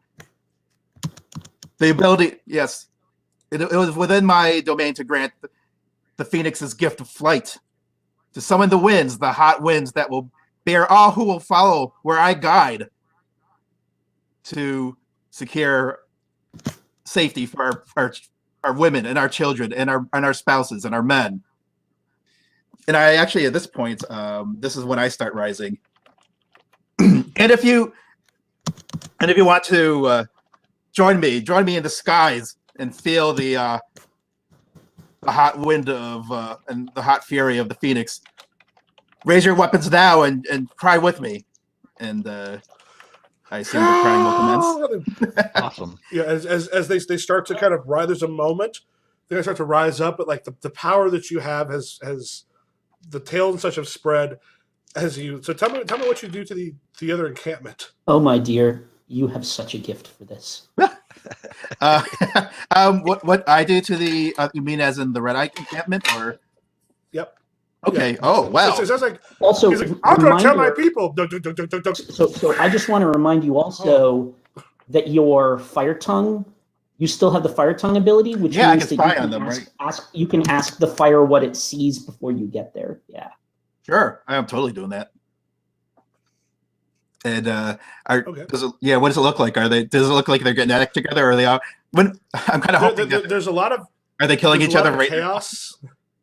There's a lot of chaos in there, and like they're coming together, and another leader seems to have kind of come up, and there's a lot of arguments. And right now, like they were going to be ready to sort of move, but it sort of looks like there's a lot of waiting right now because there has been this murder, there's death, people are looking into it. Mhm. They've taken one of the wives, but all of the rest of their stories are so bizarre that no one's entirely sure like who to believe. So I've got an idea. If they were if I ready may, to attack at one point, they're now clearly okay. not. Sorry? Does there happen to be any torches wherever the body of the former Red Eye Chieftain is being kept? Yes. Okay, so there's still torches in his room. okay, so I could so it would be easy enough to find that said body with the guidance of the flame. Because I'd like to start our diplomatic proceedings by dropping the dead corpse right in the middle of the arguing Red Eyes. Just like, So you land somewhere close and then fly up and drop it. yeah, like I think we're gonna do the sneak up thing first. I'd like to be I'm trying to be thoughtful about this, so as my personality dictates. So what I'd like to do is, if it's possible, if we can even just like sneak up on them from above. And I'm figuring on a dark night, if we're not making any noise, it should be. And people aren't going to be used to looking up necessarily, especially not in a cat. I think humans don't look up too often, right, for danger. Yeah. Yes, exactly. So it'll be kind of funny if we could set up a scene where we're actually just like hovering over them, like maybe 50 feet above, and I've already secured the body, and then we're kind of like waiting to see how the Red Eyes kind of negotiate the new phase in their soon to be ended existence. Whether Because basically, because it would have occurred to Mephisti, they could very well just be killing each other right now. But if it looks like they're on the verge of consolidating under new leadership, that's when I'm going to drop the corpse right on whoever the new leader is, and then we swoop in and neutralize their threat for the rest of the age. That's not. Yeah, you see one of them talking. He's like, "We're gonna cut this," and then all the rest of them a little kind of confused. Body just, and like, what's going on? And then just hordes of your warriors just down from above. No one is armed. No one is. The scouts are far away, and there's not a whole lot of them. As basically like your whole band just rips into them. You're gonna like. I guess when you finally kind of come down, or if you're part of the attack at that point, they've all been cowed. Not just from the fact that the whole bunch of you dropped in, but you literally dropped in out of the air. That doesn't happen. Right. So there's a point where you're sitting there, and like the rest that are there kind of like fallen to their knees, shaking and terrified as they're looking at you, and the warriors that are sort of like your warriors who are around you, like the spears up. Yeah, this is our first heavy metal album cover moment. Right. Yeah, absolutely. Yeah. As they have surrounded you. Yeah, so at this point, once the threat is neutralized, and I assume whoever would have been in that circle would have been like the leadership. Was it all their warriors or just the leaders of the warriors? There's both. I mean, there's both. Like several of them have been killed, but a lot of them are just so freaked out because you literally flew in from the skies. Like the gods have brought you in. Right. There's not a lot of actual resistance. Like those who don't realize it are kind of cut down pretty quickly. And the surprise and the rest of them are so freaked out that you've come in that way that like weapons are dropped, like spears are dropped, and you've got people captured in great numbers. Nice. I'd like to. I don't know how much. Yeah, I see that it's almost 11. So basically, the gist of the cleanup that I would like to carry out would simply be to be magnanimous in victory, and offer the survivors a place amongst our people under my guidance. If you will follow where I guide, that'll be her standard way of phrasing. Yeah, I'm gonna rule you all. And I'll remain, of course, in the air for the extra visuals of authority. Yeah, yeah. So basically, I'll see if anyone's willing to follow where I guide and stop. Well, I do see some. Basically, I do see some good in them because they have successfully united a bunch of smaller tribes, even though they may have done it through, I presume they would have done it through bullying. And I will say that it's good that you've consolidated tribes together, but to do it through fear is going to, I'll say, will burn the soul to embers quickly if you continue to live the way of the oppressor. And there is another way if you will follow. Give yourself a name. Give yourself a name. Tell them what to call you, not your birth name. Give yourself a name that they will carry through the ages. Give yourself a name. Yes. Tell them what it is. I know what the name is. Yeah, what would the name be? Let's call. You could.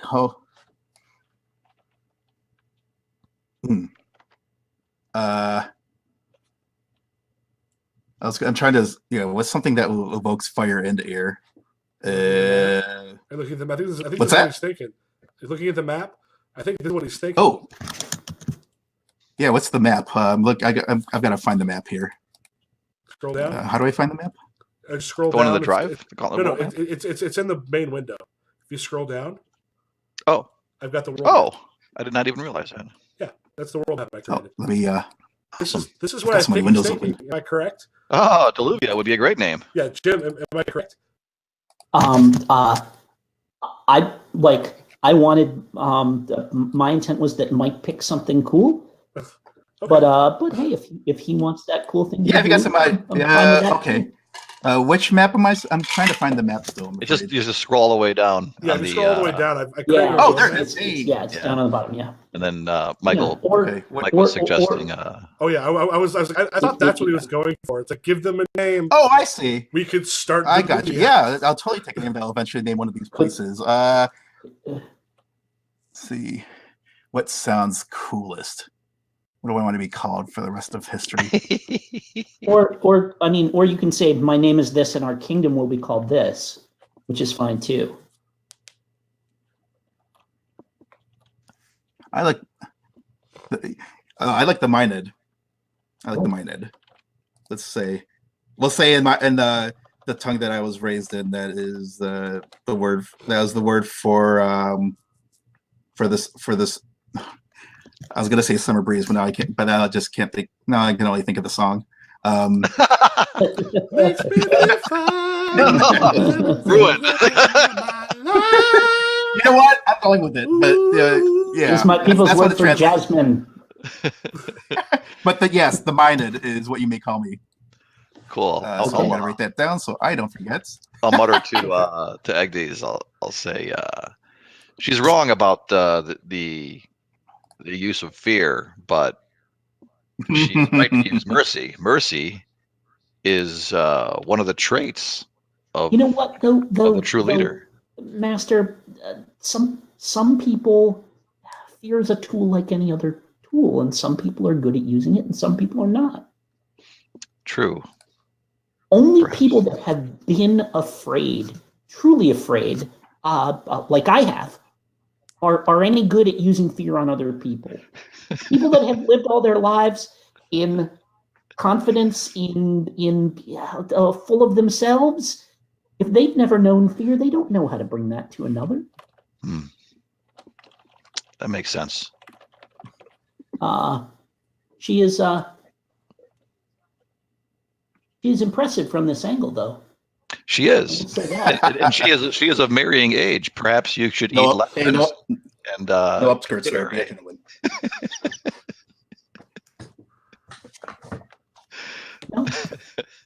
No, that just nodding. Okay. And let's cut to Dreslin. You have left, gone into the jungle, but what you find there, like the jungle is warm, it's hot at times, but it's missing many of the things that you at one point counted on. Some of the monkeys kind of bring back to you like coconut gourds that have been ripped open so that you can drink from them, but you are currently out in the middle of the forest, or the jungle rather, alone, without anyone. While you were rejected in many ways by your people, this is a different sort of alone than you're used to.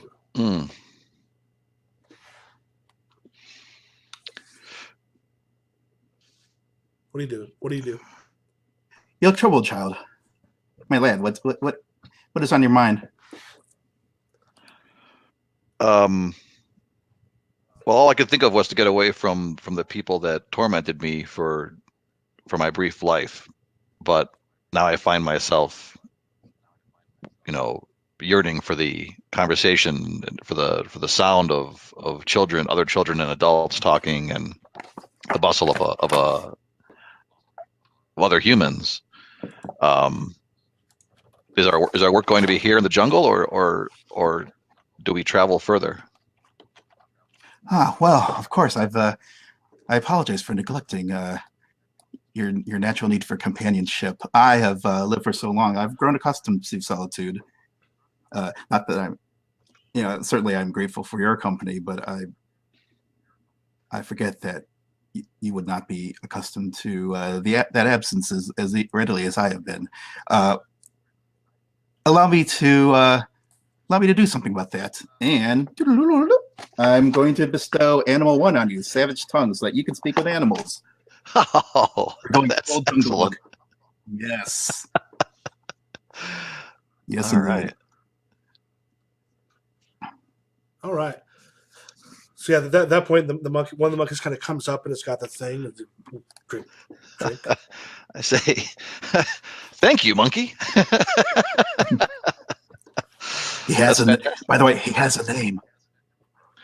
But what's the monkey's name? Why don't you ask? What's your name, monkey? Daleth. What is it? Daleth. All right. And at one point, he sits there and goes, it kind of turns. It's like, human approaches. Quietly. I say, hide yourself, Aleth.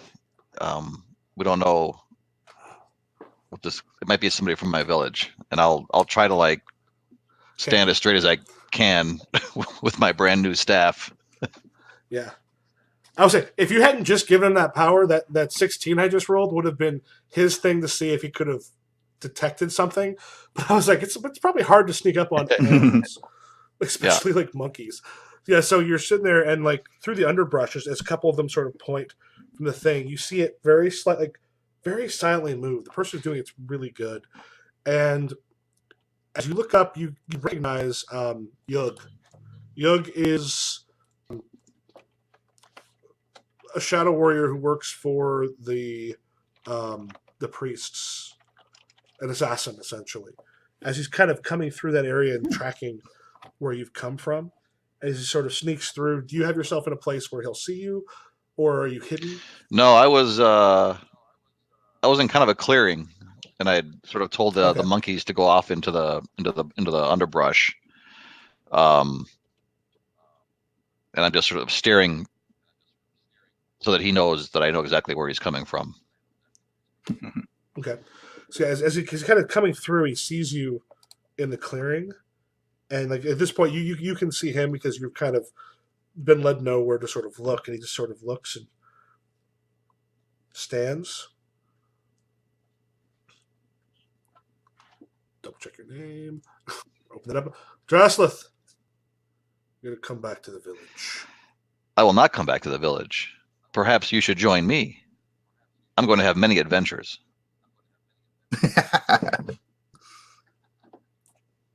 You are chosen for the gods.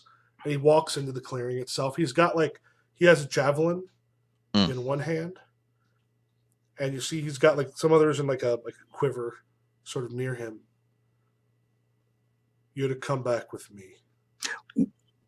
What's the javelin made of? What is the javelin made of? Oh, wood. Oh, wood. No. You don't say.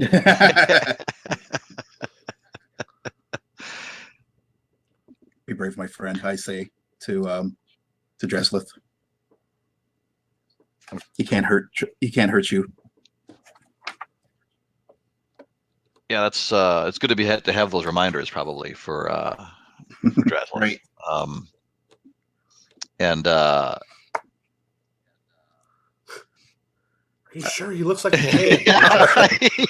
Well, he can. Technically, he can, but he looks like that's his job. I tell you this now. You already have the gifts to defend yourself from him. Although I am intrigued that you tried to recruit him. That's good initiative, young lad. But this one smells of zealotry. I'm not sure. You can certainly try, but don't try too long, for he may not give you all the time you need. Yeah, I want to set the monkeys on him, but I don't want to hurt the monkeys. I'm afraid he'll kill them. Oh, your extent over the animal kingdom ranges far beyond monkeys. Is that true? I wouldn't lie to you. Rules wise, yes. You can summon any small animal, any animal that's not large, and control them. Yep. Wow, really? Like snakes? You bet. Are there any? Do you sense that are there any snakes nearby? Sure. Oh, awesome. Then I will say, Yug, do not approach. I am not coming back to the town, and I do not wish to hurt you. And he hefts his He has his spear a bit, or his javelin. I don't think you have it in you to hurt me. I guess it's time for the hard choices. I'm gonna. Why is this a hard choice?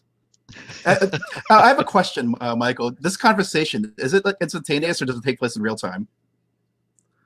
Instantaneous. I think it's more fun if you have the ability to kind of argue, like barter back and forth a bit in this one. So we'll let time kind Awesome. of stretch when Vatchas are talking to each other. Well, I would continue to ask what Drazlith means by hard choice. Well, I want to send poison snakes at him so that I don't die, but I also have never ended someone's life. It's hard to. I see. I tell you this, I could give you. I can give you another gift, one that would allow you to preserve yourself without having to risk. This man is certainly not risk your new animal friends. What you've shown me is that you're inclined towards community building, and I like that. That's good. Building communities is a great gift to the world, and that shows me that you're a great gift to the world. So I'm going to give you this. I'm going to do this for you, and I will. The grooming continues. Which plant power shall I give?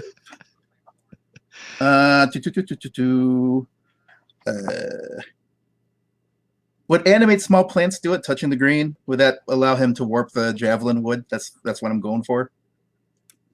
Yeah, that's a plant too. You now have touching the green. Oh, awesome. Okay. Powers aplenty for you. Yeah. So as Yug stands there, and I feel this new power flow into me, which probably is like a feeling of warmth and confidence, almost like the sun is coming out of my chest, and the vines and grasses that are surrounding him begin to wrap up around his legs, making it so that he can't move, and the very wood itself in his weapons begins to change shape and become, like encrusted onto his back and onto his hand. Kind of a very slight change there, because I love the idea of him freaking out and starting to throw it, and as he does this, it just That's excellent. comes back over. Like he's just like, as it's starting to wrap him up, and just you see his eyes go completely wide as he's other little snakes are just going near him, and he's trapped. I will say this, Yug. Tell the priest not to send anyone else. I wish you no harm, but if you push me further, I'll show you that I can do harm. I have friends in powerful places, and I'll just turn my back and stalk off. Yeah, he's totally pale. I don't know if at some point, like you kind of get far enough away that you sort of just let him go. But yeah, like if you do, you happen to hear him run in the opposite direction. Well, all right, that seems like it's probably a good place to stop. Awesome. For the evening. Michael and Mike, if I remember correctly, for Drazlith, I was given initially a strength. I think it was a strength 2 power and a strength 5 power, or yeah. Let me go over what I remember giving you. Okay, I gave you some animal power. I'll be right back. Sure. I've given you Animal 1, Savage Tongues. Animal 2, Call the Wild. That lets you summon animals. Animal 6, that lets you control a group of small animals. And let's see if there's anything else. The plant power. And I haven't given any water stuff yet. So that would be plant 2, touching the green. Okay, so it should be 11, I think. Yeah.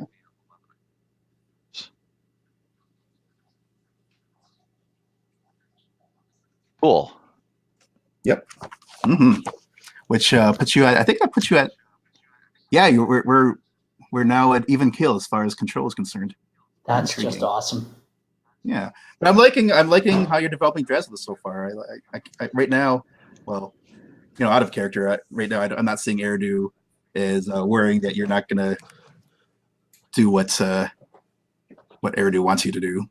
No, but we'll thought, see how that plays out. Yeah, I thought it was a good opportunity for him to, for his desires to match up with the staff's desires, and it's also fun to play a character which is completely different from Dorcha. So, right. Yeah. Brian, can I ask you a favor completely unrelated to the game? Sure. Can we see what's on your badass T-shirt? It looks like something that would be on the side of a van. Oh, it's yeah, it's a look at mighty that. wizard, actually. See, That is totally a wizard that would be on the side of a van. That's awesome. it is actually. Yeah. Thank you. That is so cool. I've been looking at it like for the whole game, going like, is that like? And I've kind of like finally figured out. I'm like, oh, okay, yeah, that's probably pretty cool. Like yeah, I feel like if you were to like turn a black light on, it would be like all glowing and stuff. So Yeah, it's great for cons and concerts. Yes, yeah. Right. Fantastic.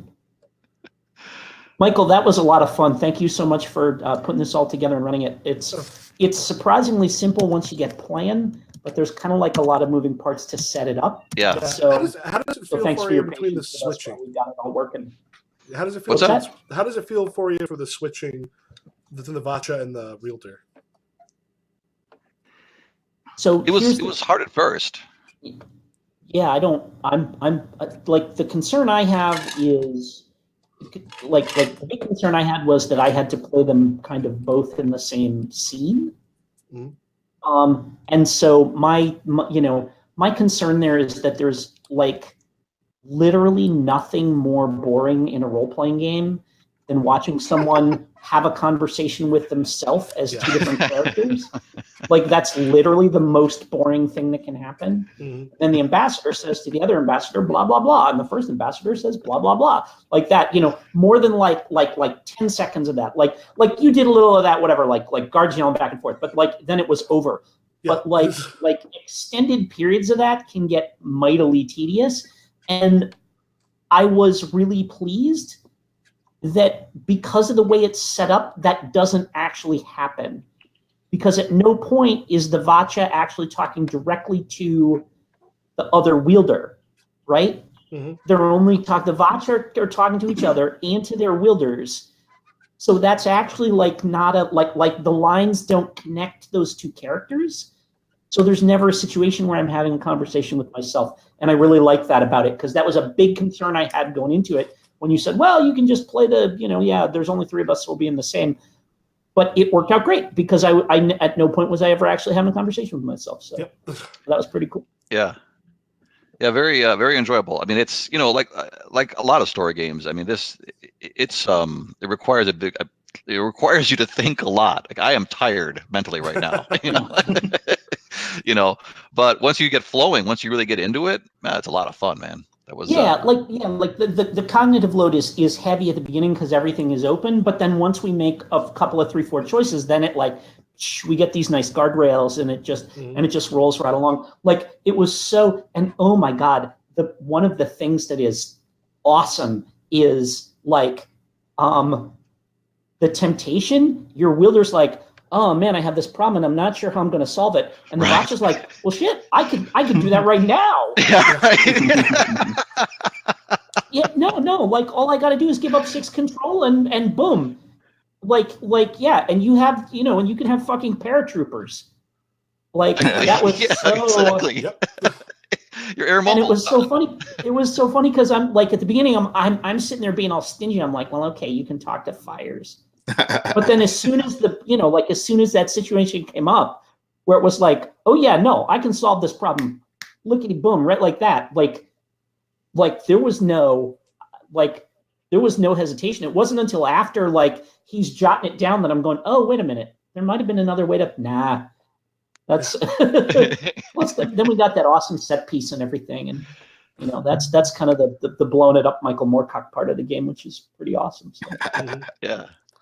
And the cool thing is you'll start to discover in the last game I had I don't know if you know Mikey Mason. Nope. No. Okay. But he was a friend who was on there who, well, one thing he just decided, he goes, no, his Vatcha likes to give his wielders a shit ton of power, but then like give them a power that'll do something, but maybe kill them. But if it gets bad, which happened with one of them, it's just he'll be like, okay, can one of you come and take care of my wielder? Because one of them's like, one of the other players is like, did you give your wielder too much power? He's like, could you please have him killed? Just shut up and set him on fire, please. He's turning into the Dark Lord. Somebody do something about that. Yeah. Yeah, then like I think it's sort of set up the.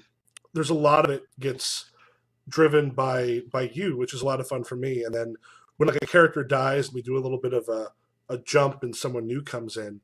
Have these things start to just build and grow in really weird and interesting ways that like I can never sit down with Wield and go, I think I know how it'll go.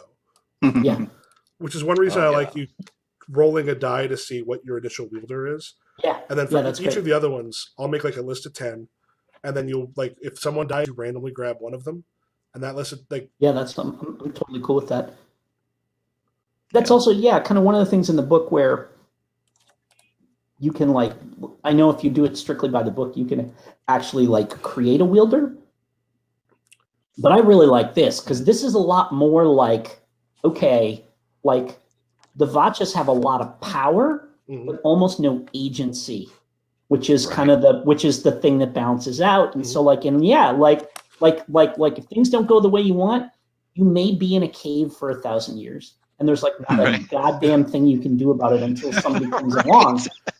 And if you're like, no, I was hoping for a redhead, that's not like you're going to take, you're going to take what presents itself. So I really like that.